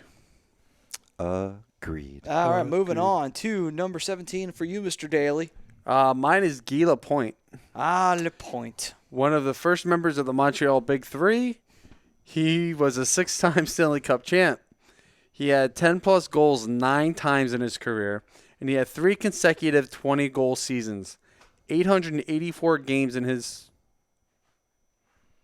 I'm sorry, I don't know how. What did I write? You're gonna get. I think he played 800. All right, I'm gonna look here. Okay, I see what I wrote. 884 games played this year or in his career, 171 goals, 622 points, and a career plus minus of plus 329. All right. How do you Impressive numbers, man. First But of all, that here- plus minus is ridiculous. Well, Yeah. not only that, though, I got another phenomenal number that I'm going to point out to you later on because I got him on my list a little bit later on. That's going to be crazy. I'll look forward to it. All right, and now on to you, Rob, at number 17 for you. Now, we were talking about haunting dreams. Well, this is a guy that haunts Eric Lindros's dreams. It's Scott Stevens. Ugh, that piece of shit. Anyway. Yeah. It behooved me to put him on there. I mean, he did win the Stanley Cup 3 times with the Devils. Definitely a hard-hitting defenseman. Is one of the NHL's top 100. I think Desjardins should have been there instead of him. But anyway, the man did play 1,600-plus games, 4 shy of 200 goals, 908 points. So he could contribute on the offense and the defensive side. I didn't know that the NHL promotes criminals to be in the top 100 because that's pretty much what Scott Stevens is. He's a flat-out freaking criminal because he was a complete thug out there on the ice. What phenomenal. Oh, okay, he's such Thug a phenomenal life. player. You know what he was good at? He was good at taking dirty, cheap shots at people and eliminating your best player. That's all he was good for at the end of the day. Don't tell me about his stats. He's a piece of shit. He doesn't belong on anybody's list. He's a piece of shit. And that's basically everything Scott Stevens will always be. Piece of shit. If you could take a turd on the Stanley Cup, it'd be a picture of Scott Stevens, basically. That's what he is. I don't think Matt likes Scott Stevens. Really? With good reason. Really? I mean, come on. He knocked out one of my favorite players of all time, too. You should be right up here with me promoting him as a piece of shit. Oh, he was one of the best shutdown No, defensemen he's in a the piece league of shit. at his He's time. a piece of shit. That is what he is. He's a piece of shit who happened to be a pretty good shutdown defenseman, though. Still, piece of shit. Yeah. Doesn't No, I change hear the you. fact. I'm Come with on. you. I'm with you. Come on, don't be bitter, Matty. No, you're damn right. I just put him on my list to get this reaction. That's the only reason why he's on my list. To tell you the Scott truth. Stevens is a Well, piece Stevens of is shit. a lot higher on my list, so. Ooh. Oh, then you're gonna see part 2 coming up. Anyway. Yeah, meanwhile, he's A few telling me bird- I'm number one. A few birds are flying through here right now. But anyway, All right, boy. We're only on 16. We got a motor. before I kill somebody. Anyway, moving on to number 16. Mine is Eddie Shore for pretty much every reason that Rob said. So moving on to you, Mr. Daly. My number 16 is another former New Jersey Devil, Scott Niedermayer. All right, I don't hate Scott Niedermayer. Four-time okay? Cup winner. Don't hate him. Won 3 with New Jersey. He won 1 with my Ducks. He won the Conn Smythe with my Ducks. He's a Norris Trophy winner. In 1,263 career games, he has 740 points, 172 of them being goals. Let's just refer to him as a duck. Forget about the Devils. See, you know what? See, I don't hate But Scott he spent Niedermayer. more time with Here- the Devils, though. Yeah, he certainly We know did. that. Yeah. He got his jersey retired by the Devils. But still, I mean, I don't hate Scott Niedermayer, okay? Let me just point that out. I don't hate him, and I don't hate Marty Brodeur. And the reason why is they were both talented players, and they did what they did, and they helped the Devils get Stanley Cups, okay? I don't hate them. So, point that out. Just saying. Just saying. All right. So it's not all Devils, it's just Scott Stevens. It's just Scott Stevens in particular is one of them. Claude Lemieux, too. Claude Lemieux can go kiss my ass and suck my you-know-what along with it. He's a piece of shit, too. But anyway, moving on. So, what? Rob, you got to agree with me at least about Claude Lemieux. He's a piece of shit. 1,000%. Yeah, but anyway. All right. I would actually be arrested for murder if I ever ran into Claude Giroux. Claude Apparently Lemieux. you don't like Claude Giroux either. Yeah, Freudian slip there. No, Claude Lemieux, I mean, and this is stemming back from the 90s. You're talking a 20-year-plus grudge. Yeah. My number 16 is a guy I don't have a grudge against, was a great defenseman. That's Brad Park. He was an NHL top 100 defenseman. He's strong with moving the puck, physical defenseman. He retired as the all-time assist leader at the defensive position, and he went to the Cup final with the Rangers once and twice with the Boston Bruins. Nice. All right, moving on to my number 15, Guy Lapointe. And the major stat, he has won how many Stanley Cups? 24. He won, as a player, he won 4. But he won the rest as front office personnel Oh, wow. with Montreal. 24 Stanley Cups. Imagine winning 24 Stanley Cups. I can't imagine winning one, Well, obvious. let alone 24. I don't think any of us could imagine winning one. He's probably like at 15. He's like, meh. Yeah, it's just like, oh, It's just another one. I got another. Put the ring over there with the rest of them. Yeah, put the ring over there. Yeah. I wonder, like, what the hell? Seriously, how the 24 Stanley Cups? You just fall into that, basically. That's not something you planned. You just fall into that, basically. But anyway, moving on. Number 15 for you, Brian. My number 15, you guys might be a little proud of me for this one, is Mark Howe, son of the great Gordie Howe. Yes. Not as good of a player, but he was still a really good defenseman. 197 goals, 742 career points, a plus-minus of 400. Yeah. Spent a lot of time with the Hartford Whalers. Spent about 10 years with the Flyers. Eventually had his number retired for the Flyers. And he spent the last of his career playing, fittingly, with the Detroit Red Wings. Yes. Yep. Absolutely. And you know what? Hard to live up to your dad when your dad's Mr. Hockey, but he sure as hell made a great run for it, though. He was phenomenal. Oh, great career. Correct me if I'm wrong, but when he went to Detroit, didn't he don the number 9, or was it retired? It was retired at that time? Don't know if it's even retired now. I think it's some promo shot. I remember seeing him with his dad, and they were both wearing number 9 Hal jerseys. Yeah, no, he wore number 4 in Detroit. Gotcha. Yeah. And he had such a great plus-minus because he was scoring a lot of the goals. Yeah. Hell, people talk about defensemen. Mark Howe is the antithesis of, like, in a lot of ways, he's like the Flyers version of Bobby Orr. The man would just go down and just score all the time. Right. Like, seriously. Mm-hmm. Yeah, that was phenomenal. There's a reason why his jersey's retired. But anyway, yeah, Mark Howe definitely belongs on the list. Rob, what you got? My next guy, it's great. You can't top that number 24. Stanley Cups. 24 Stanley Cups. A lot of them as a front office personnel, but I got one better here. That's Red Kelly. He won the Stanley Cup 8 times, 4 as a defenseman with the Red Wings, and then 4 as a center with the Maple Leafs. What? Yep. So he transitioned from defense to offense, and he still won Stanley Cups. Yep. Wow. Not the biggest of goal scorers, 281, but put up 823 points in a little plus of 1,300 games. That's still forgivable. The fact that he went to defense to offense and he still managed to win 4 Stanley Cups after the fact, what the hell? Like, seriously. That's right, Dustin Bufflin. He did it first. Well, Dustin Buffin's a piece of shit too. But anyway, yeah, I need to create a piece of shit list for me, just so that I can keep track of all of them. You just made the piece of shit list. Yeah, you just made the list. Anyway, actually, also Dustin Bufflin is the coloring of a piece of shit, so it goes along with it too. But anyway, fits him perfectly. Here's the line, and here's Patty. Love it. Anyway, moving on. So, as we go towards number 14 on the list, Mark Howe for me, as he was a phenomenal player in Philadelphia. Pretty much, I can't really add anything that, Brian had. Brian just listed off every reason why Mark Howe should be on everybody's list. So, we move on. Brian? At number 14, I have Eric Desjardins. So I went back-to-back Flyers. Nice. Yeah. For every reason that Rob said, he was he's also a 3-time All-Star. I don't know if you mentioned that. 575 career points for a defenseman is a really good career, plus-minus a 198. So that's about it. Cool. My number 14, going to the Montreal Canadiens, I'm going Serge Savard. Actually, the first of 2, and I have back-to-back players, actually teammates. Serge Savard, he was a stay-at-home defenseman. He formed the Canadiens' big 3 with Larry Robinson, who I'm just going to say is my number 13. Guy Lapointe, and who you had already mentioned on this list. He won the Stanley Cup 8 times with Montreal. All right. Nice. Next up, my number 13, Red Kelly. I don't really think I need to go into any reasons why, because Rob pretty much took care of all that. So Red Kelly at number 13 for me. Brian?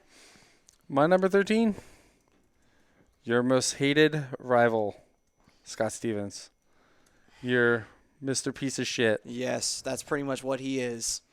I mean, there's not many defensemen out there that you can say was a game changer like Scott Stevens was, especially when he played. Yeah, sure. He was a heavy hitter. He's a 13-time All-Star, a 3-time Cup winner. He won the Conn Smythe in 99 and 2000, and he's doing wonders coaching that defense in Minnesota. Yeah, okay. Great. Whatever. Moving on, apparently. Yeah, moving on. Bye-bye, Scott Stevens. Get out of here. Anyway, moving on. Rob, what you got at number 13? Well, number 13, like I already alluded to, Larry Robinson, bruising defenseman, won the Stanley Cup 6 times. He also won the Norris Trophy twice with the Canadiens. All right, then. Nice. 958 points all time, 208 goals. Nice. All right, on to number 12 for me, and that'll be Mr. Eric Desjardins. And, the captain of that Legion of Doom defensive squad. And not only that, after he captained that side of it, he kept captaining it well after that. And he was a Flyer for a long time. I mean, people talk about his Montreal Canadiens career, obviously, because he has the cup there. But at the same time, though, he was a Flyer for almost forever.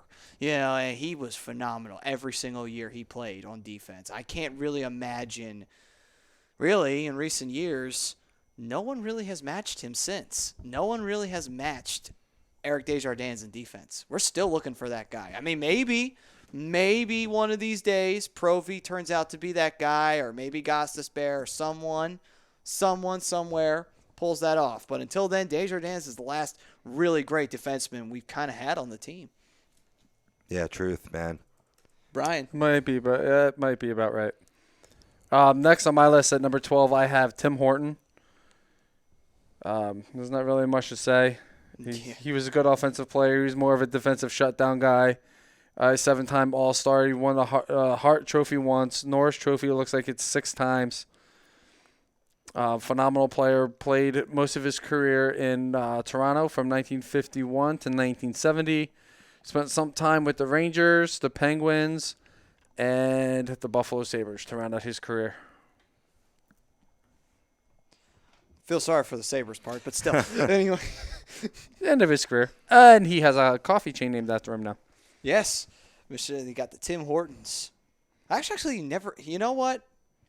I have to go to a Tim Hortons sometime. I've never actually gone to one. I hear it's actually really good. I've heard it too. Got to make that a goal. Put that on the bucket list. But anyway, Robbie, what you got? Another guy that really chagrined me to put on this list, but I have to, and that's Chris Chelios.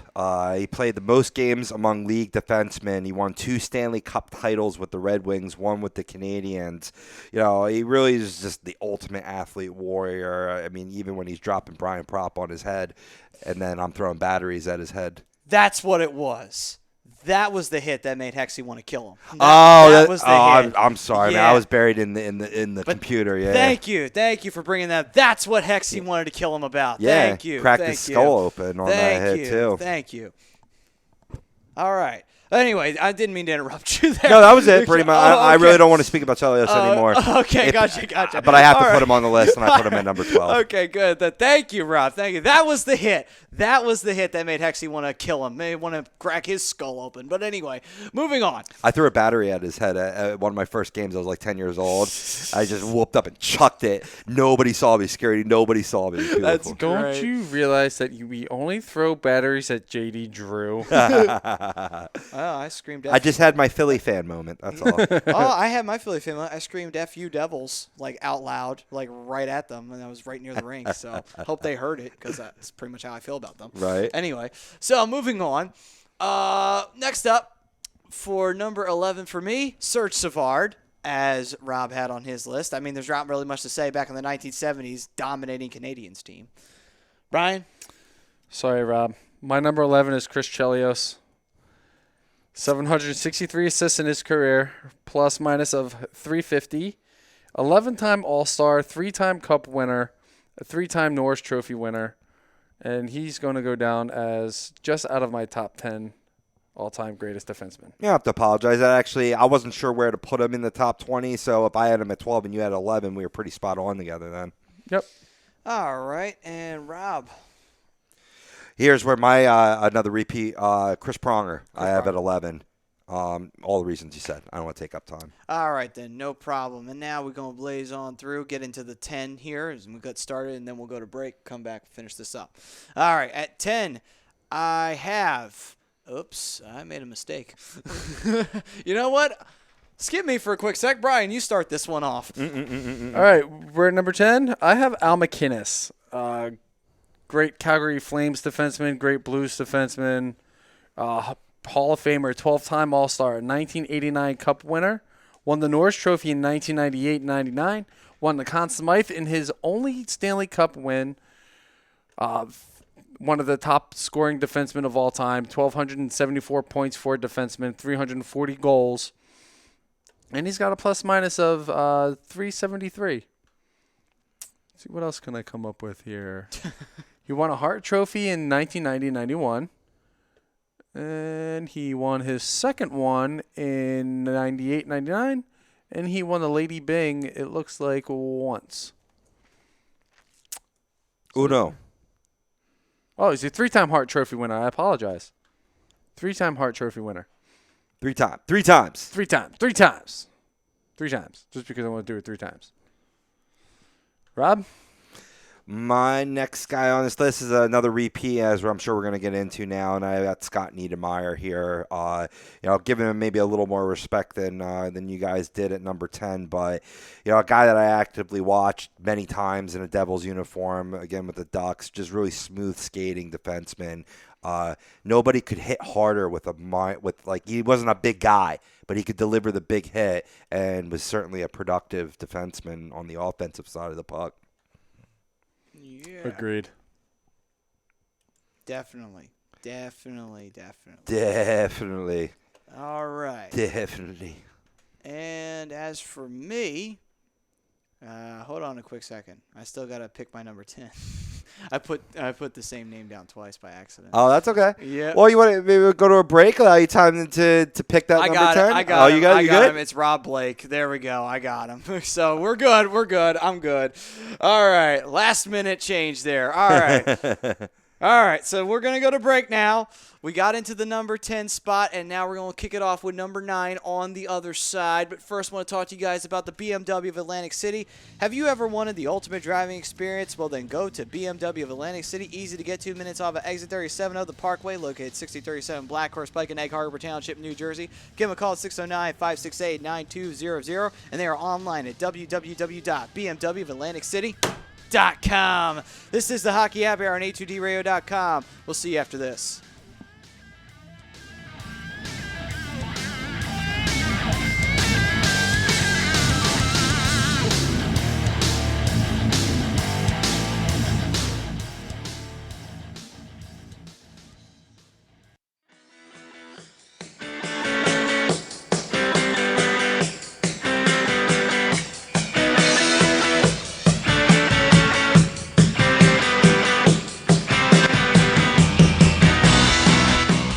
Hey, do you need to get your skills in shape? Then contact the Scanzano Sports Center, located at 5 Carnegie Plaza in Cherry Hill, New Jersey. You can give them a call at 856-889-3434 or visit them on the web at www.scanzanosports.com. John Scanzano offers individual, semi-private, and team training lessons in hitting, pitching, catching, outfield, along with turf rentals. The Scanzano Sports Center is equipped with a 31,000 square foot indoor facility, 4 batting cages, and a 4,000 square foot strengthening and conditioning room. So what are you waiting for? Contact the Scanzano Sports Center today.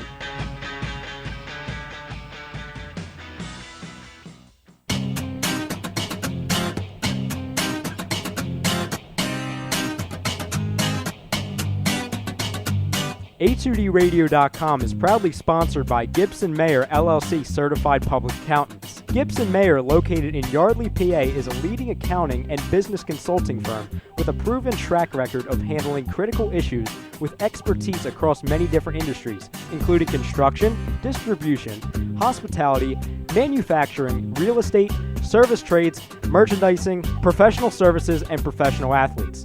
Give them a call at 215-369-3300. That's 215 888-369-3300. Your initial consultation is always free, and if you tell them that Tom and Mike from AM and the PM sent you, you'll receive 15% off all income tax services completed by February 15th. That's Gibson Mayer LLC Certified Public Accountants, 215-369-3300, or visit them on the web at www.gibsonmayer.com. That's gibsonmayer.com.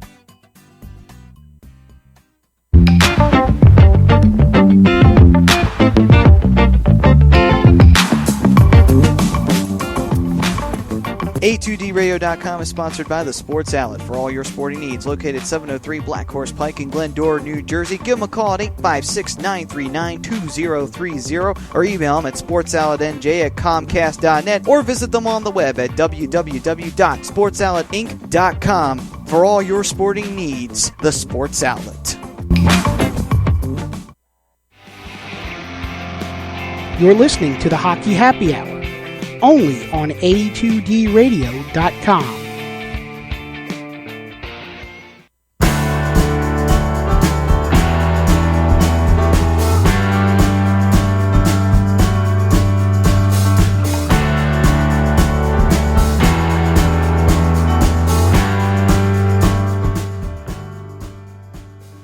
Welcome back, ladies and gentlemen, to the Hockey Happy Hour. We are live from the BMW of Atlantic City Studios here in Mount Ephraim, New Jersey. And if you guys are interested in getting your skills up on the baseball diamond, then head to Scanzano Sports Center, located at 5 Carnegie Plaza in Cherry Hill, New Jersey. Give them a call at 856-889-3434 or visit them on the web at www.scanzanosports.com. I am Matt Sensuti, and I know I'll be getting your hate mail soon enough, along with Rob the Povia and Brian Darkwing Daly. Now, let me keep that in clear. I was only referencing Dustin Bufflin, nobody else. So, just letting you know. I only hate Dustin Bufflin. But anyway, moving on. It's all jokes. Feel free to send your hate mail to Matt Sensuti, care feel of free. A2DRadio.com. Feel free. Go make your poignant crap that you like to say. But anyway, moving on. And it's time to kick into number 9. And number 9 on the list for me is none other than Brian Leetch, the best defenseman in New York Rangers history. Won the Stanley Cup with them in 1994. And not really much else to say, really. Brian Leetch is Brian Leetch. Moving on. My number 9 is, you might call me a little crazy for this one, but I'm going with Duncan Keith at number 9. I have him at 9 as well. He's a tremendous two-way defenseman for Chicago. He's a 3-time All-Star. He's a 3-time Cup winner, all within the last, 8 years. 2-time Norris Trophy winner, won the Conn Smythe in 2014, 2015. 500 career points, 89 career goals. He's got 5 on the season. He's got 40 assists, 45 points this season. He's just a tremendous defenseman, and he spent his entire career with Chicago, and he's only getting better. I think he is only getting better, man. And, just in terms of, we've had many award shows, and a lot of times the best defenseman was Duncan Keith, so he belongs on this list. I have him, too, at 9 for all the reasons you said, Brian. Yeah, the only reason I don't put him on here is because he's still active. Once he's not active, he's definitely on the list. If let's say he retires tomorrow. Oh, then he's definitely, I would put him at 10, 11, 9, around the same range that you guys have him pretty much. He's a phenomenal player. Cool. All right, moving on to my number 8. Cool. Detroit Red Wings, pride and joy, Nicklas Lidstrom. Mm-hmm. I mean, what can you say? Nick Lidstrom is one of the best defensemen who only recently retired. How long ago was it? 5 years ago 5 now? years ago. So, I mean, that's great. I mean, I think he's probably the best defenseman of the past generation that pretty much retired. I can't really say anybody was better than him when he first started and he first came up. I really can't think of anybody who was on his level. He retired. His last season was 2011-2012. So, yeah. Yeah, about Yeah. right. About 5 years ago. Again, I can't think of anybody who was on his level when he was in his prime. No one matched Nick Lidstrom. Absolutely not. All right. Agreed, man. He's on my list upcoming. Not quite yet, but I actually have him a little higher. Brian. My number 8 is former Flyer, former Duck, former Oiler, former Blue, former Whaler, Chris Pronger. She's easily a Hall of Famer. I don't know how he got into the Hall of Fame still being considered an active player because he's still considered under contract with the Arizona Coyotes. He's a 5-time All-Star, won the Cup in 2007 with the Ducks, as I said, won the Hart Trophy in 99-2000, and won the Norris Trophy the same year. He had a lot of He had a lot of offensive potential for such a shutdown defenseman. 689 career points, plus minus of 183. Guy had a tremendous career. One of the best shutdown defensemen, I think, of all time. Right. Agreed. That's why I definitely had him on my list. I put him a little lower because of what could have been. You know what I mean? He didn't really cap off that career, as you said. My number 8, you guys talked about him already, Mark Howe. Certainly just one of the more prolific goal-scoring defensemen this league has ever seen, and good hockey pedigree. Absolutely. Next up, number 7, Larry Robinson, who was the alternate captain for the Montreal Canadiens for a long time. And not only that, he also was just one of the toughest players in the NHL. It sucks to have to go back to this, but 1976, Flyers were the Broad Street Bullies, and they were tearing it up all throughout the NHL. They came up against the Montreal Canadiens in the 76 Stanley Cup Finals. Larry Robinson single-handedly turned that series around and made Montreal the team that was going to end the Bullies' run. Right. And he was a tough customer, man. That's how he was able to stand up. He was not afraid to throw down. He was not afraid to throw the body around. He was not afraid.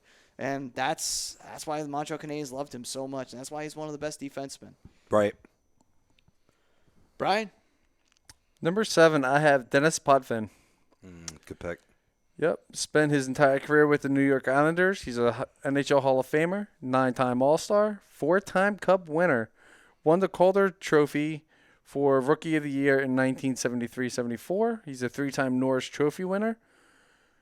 One of the more higher scoring defensemen in his career, over 1,000 points in his career, plus minus of 460, 742 assists to 310 career goals. And he was a part of that Islanders team that was just unstoppable.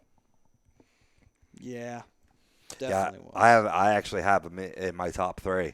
I have a lot of respect for Denny Potvin, no doubt about it. My number 7, Al McGinnis. You guys talked about him before. Just to highlight, one thing you didn't talk about was his slap shot. Absolutely devastating. Nobody wanted to stand in the way of that. I mean, him and Ali Afraidy were going back and forth in terms of hardest shot competition in the skills competition. But Al McGinnis, one of the best to ever don the blue line. Yep. Now on to my number 6. My number 6, technically former Flyer, but mostly remembered for his time as an Edmonton Oiler or Pittsburgh Penguin, whichever one you remember him for, and that is Mr. Paul Coffey, who played for several years on the Edmonton Oilers, won all 5 Stanley Cups with the Edmonton Oilers, and then left to go to Pittsburgh. He wound up winning 2 there, and then he wound up on the Flyers for like a very short stint, well past his prime. Yeah. But Paul Coffey was definitely a phenomenal player, though. Back in the day, he was one of the best. You could not stop him. Constantly pissing on the Flyers as an Oiler and as a member of the Flyers. I got it, yeah. Well, I don't know. I don't think we should have gotten to him really by that point in time anyway. Anyway, Daly. He's my number 6 as well.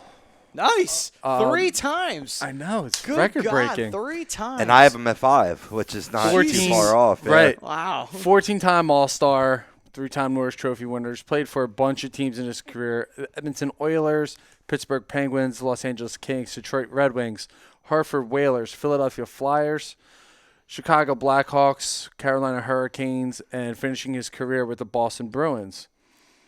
One of the highest, I believe he is the highest scoring defenseman of all time. 1,500 career points, 1,135 career assists, just shy of 400 career goals. in 1,409 career games. Paul Coffey, he was just an amazing defenseman. He was. He absolutely was. Rob. No doubt about it. Before Paul Coffey at 5, I got Nicholas Lindstrom at 6, who you mentioned before. I don't know if you mentioned that he won the Norris Trophy 7 times. 7 times with the Detroit Red Wings. Yeah, nobody was on his level. Nobody. Absolutely not. Moving on, number 5 for me, Denny Potvin. I mean, obviously you got to put Potvin in here somewhere, and I got to put him in the top 5. That Islanders team is just a top 5 in and of itself. He is a phenomenal player, and you know what? He has the distinction of being who the Rangers fans say Potvin sucks. He gets to be that guy. That just shows you just how good of a player he was. He pisses off the Rangers fans every time, and he doesn't even play anymore. Right. No, there's no doubt about it. One quick thing, Brian, too. Ray Bourque, who I'm sure is going to be on all of our lists upcoming, he edged out Paul Coffey in total points. Ray Bourque had 1,579 to Coffey, as you mentioned, 1,531. All right. Okay, I was actually in the middle of looking that up as we spoke, as you spoke, but I got you. You beat me. Damn it. We're just too good here, man. We're too good. Too easy. Next up, people helping people, you know? People helping people. That's what I like to hear. Next up, Mr. Daly, you're number 5. My number 5 is actually Larry Robinson. Larry Robinson, okay. Hall of Famer, 10-time All-Star, 2-time Norris Trophy winner, 6-time Cup champ, won the Conn Smythe, and you guys pretty much did a good job at detailing his career. Yeah. So I'm going to move on to Rob. It seems like I had Larry Robinson too low, maybe, because I had him in the teens. I should have bumped him up a little bit. It's because he coached the Devils. That's why. As I said before I gave my number 6, and you guys were talking about Paul Coffey, I have him at number 5. He set the single-season NHL record for goals by a defenseman, and it helped the Oilers to the first 3 Stanley Cup titles. Easy for me to say. Okay. Isn't it for everybody? Been a lot of shows today on Tuesday with FDN and then Hockey Happy Hour. Getting a little long in the tooth, little cobwebs getting up there. Yeah, I don't know all that shit. You're looking at me, you're just like, I record 2 shows after the fact, so you know, or I used to. So, you know. I wasn't looking at you. I was looking for help. Oh, you were looking for help? Oh, okay. Save me from the speech that I'm sorry. rattling I out. didn't throw you a lifeline there. I kind of let you drown there. I apologize on that one. That was terrible of me. It wouldn't be the first time. Oh, it wouldn't be the first time. Get the hell out of here. Shut up. Anyway. All right, I'm never helping you now. No, it's official. Wow. No. All right, moving on to number 4. And number 4, and I think Brian will be very happy with this, as well as you Devils fans out there, none other than Scotty Niedermayer. Why? Because, quite frankly, Scott Niedermayer is one of the best defensemen that has ever played the game. I hate to say it, but you know what? He is. I mean, let's be honest. Everybody that talks about Scott Stevens, he's a piece of shit. Scott Niedermayer was the real deal. Scott Niedermayer was the real effing deal. And you know what? He deserves to be at number 4 on this list. He deserves to be in the top 5 in most people's lists. And I'm saying that as a Flyers fan. I'm willing to let that put aside. Scott Niedermayer is the real deal. You got to respect greatness. Yeah, Scott Niedermayer was greatness. Absolutely. Brian? Better duck than devil. No. Well, I mean, yeah, he won. He did win the Conn I Smythe. can't even say that. I was going to say, yeah, he won a Oh, Stanley come Cup, but then I realized, I was on. like, wait a second, he won 3 with the Devils. No, enjoy, man. Spoil yourself. Go with it. Treat yourself. Let Listen, Scott man. Niedermayer be a better duck than devil. I love Scott Niedermayer. I cried when he retired. I'm pretty sure a lot of people cried when he retired. I cried when Timo retired. Well, I mean, yeah, who wouldn't? My number 4, and I have no idea who this guy is. I just picked him just because he was there. Was Doug Harvey. Doug Harvey. Oh, captain of the Detroit Red Wings when Gordie Howe was playing. 66 to 67. Yep, that was when Gordie Howe was playing. Well, I figured that's when he was playing. I wasn't sure if he was still with the Red Wings then. But anyway, Hall of Famer, 13-time All-Star, 7-time Norris Trophy winner, 6-time Stanley Cup champ, 540 career points, and 1,113 career games. Don't know much about this guy. I don't know much. I know a little bit. I knew that he was the captain of the Red Wings for that team. Believe it or not, Gordie Howe was not the captain of that Detroit Red Wings team. Believe it or not, it was Doug Harvey. Of all people, you would think Gordie Howe be the captain. Sometimes your best player isn't your captain. Attention, Flyers fans. Yeah, good point. You're very right. Heard Rob, that. who you got? Number 4, Brian Leetch. Brian Leetch. I threw him Okay. up higher on the list because growing up a young hockey fan, he played for the Blue Shirts, the opposition, but it was hard not to admire him. I mean, he was just very understated. He was the first American to win the Conn Smythe Trophy and last at his position to score 100 points in a season. I don't think you'll see that again. No, Brian Leetch, he should have been higher on my list. All right, moving on. Next up, we go to my number 3. My number 3 is Mr. Ray Bourque. Mm-hmm. And the reason why is Ray Bourque was just Ray Bourque at the end of the day. I can't really say much else other than that. I mean, he was I could say phenomenal. I've been using it a lot, but when you think of the word phenomenal, you think of Ray Bourque. You think of another certain person who also played for the team he played on. We'll get to him later. Ray Bourque, though, he never won a cup. He didn't win it until he came to Colorado. But still, man, his Boston Bruins career was just second to none. Yeah, I mean, he won 5 Norris Trophy 5 times. Like you said, Stanley Cup with the Avalanche, and I mean, he appears later on my list because on top of Brian Leetch, Ray Bourque was the best active defenseman that I ever saw play. He just excelled in all facets of the game. Yeah, he probably would have had multiple Stanley Cups if he wasn't on Boston that just kept getting themselves eliminated all the time. Oh, absolutely. No doubt about it. I thought sadly he was going to retire, be like a Paul Marino, so to speak, and have great lifetime numbers and never win the championship. So luckily for him, he became a rented player, which was popular. And I think that Brett Hull was around that same time going to the Stars and then the Red Wings getting 2. But, Raymond Bourque belongs on any list. Absolutely. All right. Brian. Something must be wrong with me today Why? because Ray Bourque is my number 3 as well. Oh, my God. That's 4 times. That's why I'm saying something must be wrong. Yeah. I must not be feeling well. And every You time must you not be match, feeling well. I have the guy one higher. Like I have Ray Bourque at 2. It's funny. That's funny. We're spending too much time together here. I know. 20-time All-Star. I think we're not spending enough time.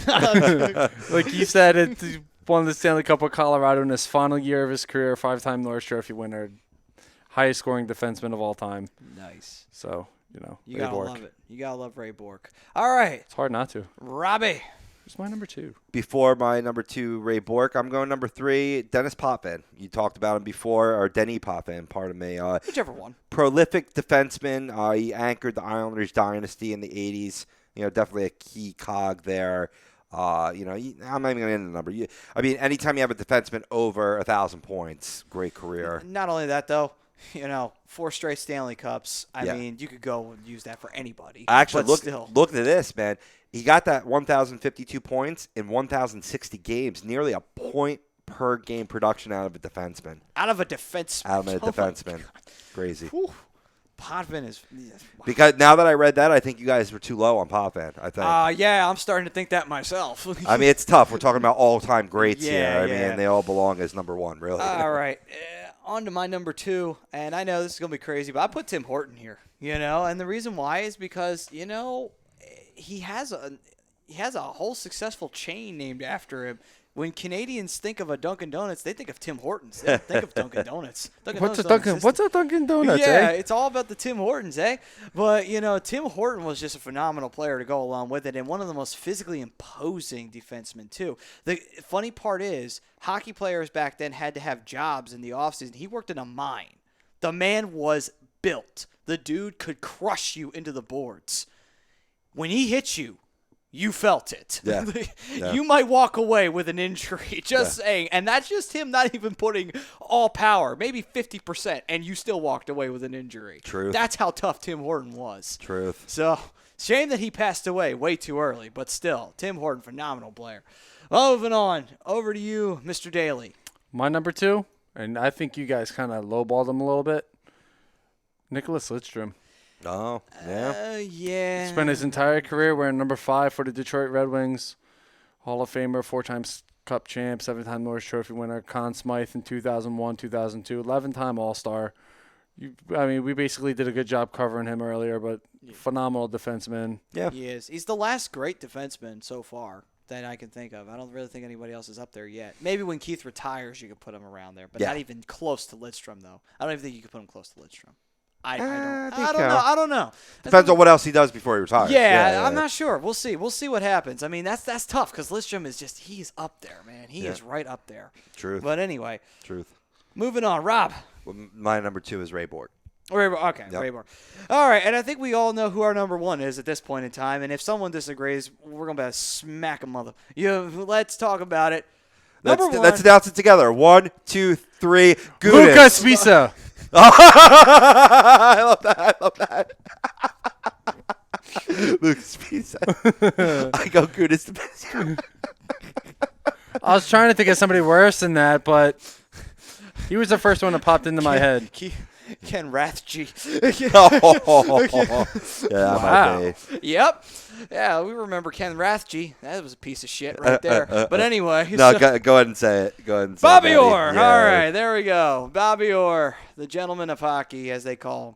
Bobby Orr, do we really need to say anything about Bobby Orr? He just revolutionized the defenseman position. I mean, he only won the Stanley Cup twice. You'd think he won it more than that, but he won the Yeah. Norris Trophy 8 times. Well, you see, that's what happens when you face a Montreal Canadiens team that's just phenomenal. And we also kind of stole a Stanley Cup from them, too, in 74. But, it happens. Right.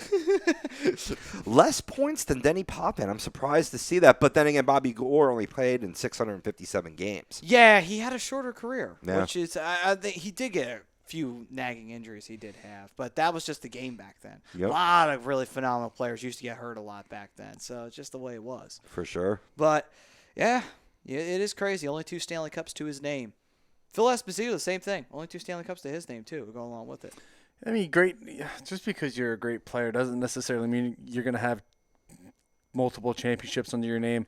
There are so many great players that have played in all pro sports that have never won a championship. That is true. Some of the greatest players of all time have never won a championship. Barry Sanders in football, one of the greatest running backs of all time, never won a championship. Great example. Ken Griffey Jr. never won a championship. Yeah, One of the greatest, arguably the greatest baseball player of all time. So Dan Marino, one of the greatest quarterbacks. Jim Kelly, one of the greatest quarterbacks, never won a championship. All Hall of Famers. Yeah. Yeah. Eric Lindros, Hall of Famer, never won the Stanley Cup. I said great. I didn't say good. I said great. He's in the Hall of Fame, so that makes him great. It automatically makes him great. They were drunk that night, I swear. They were drunk. They had to be drunk. No, they just took to No, I know exactly what happened. This is how Eric Lindros got into the Hall of Fame. It was the same reason why he got out of Quebec and the same reason why he got out of Philadelphia. He had his parents bitch about it. Sure. He wasn't supposed to be in the Hall of Fame. He got voted out. He called his daddy. Guess what? I didn't make the Hall of Fame. So daddy comes in and he fixes the problem. Just like he did twice before in his career. Yeah. No, Daddy, no! Yeah, sure. This time it's yes, Daddy, yes. You must believe in the Sounds Illuminati, weird. too, because that's a lot of conspiracy theories. Well, Right there. it's not really That's a conspiracy big theory. run right well, there. I mean, yeah, I get what you're truth saying. behind about it. the parents. That's what the ended his parents was Flyers the truth tenure, behind. But, No, I mean that was the truth behind him coming out of Philly and him getting traded out of Quebec was he didn't like where he was going, so mommy and daddy helped him get back to Well, I don't even know if mommy Get out and of that daddy helped situation. him get out of Quebec. I mean, he really just didn't want to play. He just flat out didn't play, basically. And then the Flyers took him. It's not my fault that Quebec was. I still think the Flyers shot themselves in the foot giving up Forsberg for Lindros. No, they never did. And no, anybody out there who says that we shot ourselves in the foot by giving up Forsberg is an idiot. Because you know what? Yeah. So we get Peter Forsberg. Does that mean we win a Stanley Cup in '97? No. We still face the Detroit Red Wings. Like, Well, that's a good seriously. point. I was just about to say, I mean, Well- I don't necessarily disagree with Maddie, but I don't know. I think if you had Forsberg rather than Lindros, I think Flyers have a cup and rather than not with Lindros. And I'm not saying against that particular Detroit Red Wings team. I'm just saying in general, one of those years, Forsberg at that time period was the best player in hockey. Here's my thing. Hindsight is 20/20, absolutely. But who's to say the Flyers even go down the same path and create the same history that they did? Yeah, that's a good point. You know what I mean? Rob brings up a good point. They could have a cup. They could with have Forsberg. Who knows? They could have beaten the Devils the year that they made the playoffs for the first time in a long time, and gone to the Stanley Cup Finals that year, faced the Red Wings then, and swept them then. The Legion of Swedes. But hey, I mean, personally, I'm a Forsberg fan. Always loved Peter Forsberg. But look at it this way though. Think about the team he went to too. He went to the Quebec Nordiques, who had Joe Sakic. They had Owen Nolan, who was actually a very underrated goal scorer. Yes, he was. Who else? They had Adam Foote. Ozelinch. I could go on forever about the players that they had on that team. Keith Jones. Keith Jones was on that team. Keith Jones, yeah, that's right. Jonesy, that's not wrong. Keith Jones was on that team. Yeah, and that piece of shit Claude Lemieux was on that team too. But here's the thing, okay, we can sit here and we can say, yeah, Eric Lindros had a good career here in Philadelphia. Peter Forsberg had a good career in Colorado. Who's to say that their careers wouldn't have been better had they not got traded for each other? Yeah, that's a good point. I mean, think about it though. We all What know if they were worse? What if they were? I mean, it works either way. Yeah. But I'm trying to be an optimism here, Rob. Nobody needs your pessimism. Glass half full. That's what I'm trying to say. But still, Eric Lindros, great player, never won the Stanley Cup, and he deserves to be in the Hall of Fame. Listen, I'm gonna end on this. He was gonna get Eric Lindros. I thought was always a good player. I just don't think he ever lived up to the hype that they put behind him in Philadelphia. Are you sure? Because he kind of had the numbers to prove it at the time. You can sit here and say that his numbers were cut short. I mean, he had, 400 and some odd goals in his career.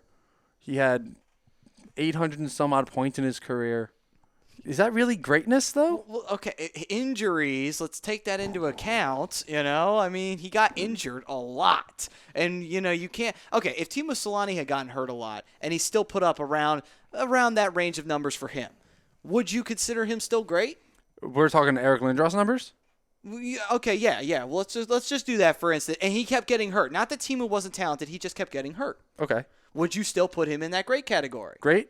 And he put up the numbers that Eric Lindros put up. Yeah. No, I would consider him good. Okay. All right. He put up what I'm saying is Eric Lindros put up very respectable numbers in his career. I'm just saying they weren't great numbers. And a lot of people I got in an argument with my cousin about this. He said his skill set was above everybody else's. Yeah, okay, his skill set was there, but to me, he just didn't produce. Well, okay, again, he had some great years, but overall, he was just a good player. Actually, 372 goals, not quite 400, but you're right in the points, 865. But again, though, let's not forget he kept getting hurt at the end of the day, and I mean that was the major reason why he was no longer in Philadelphia after a while. But still, he just kept getting hurt at the end of the day. And not only that, he wound up on a shitty New York Rangers team that was so terrible. They couldn't even get out of last place. I mean, that was a bad team anyway. The thing of it is, you can't really have injuries be a good solid argument, though, Matty, because his body didn't hold up opposed to other players whose did. So, I mean, you can't really hold that against other players or hold it for him. I'm starting to sway here. You know where I stand on this, Matty, and I am right with you, but Brian brings up a good point. The type of hype he was getting at that time, and I mean, I was in my heyday of Flyers fan. And I'm talking like Eric Lindros. He was supposed in his to be, heyday. He was supposed to be like Wayne Gretzky mixed with Ty Domi. You know what I mean? Mm-hmm. And was he quite that? No. Still a Hall of Fame player, though, in my book. I mean, I don't think Hall of Fame. Respectable career, good numbers, good player. Just not I never lived up to the hype, in my opinion. All right, I guess we'll just have to agree to disagree on that one, as we are on A2D Radio, because, I mean, what are you going to do?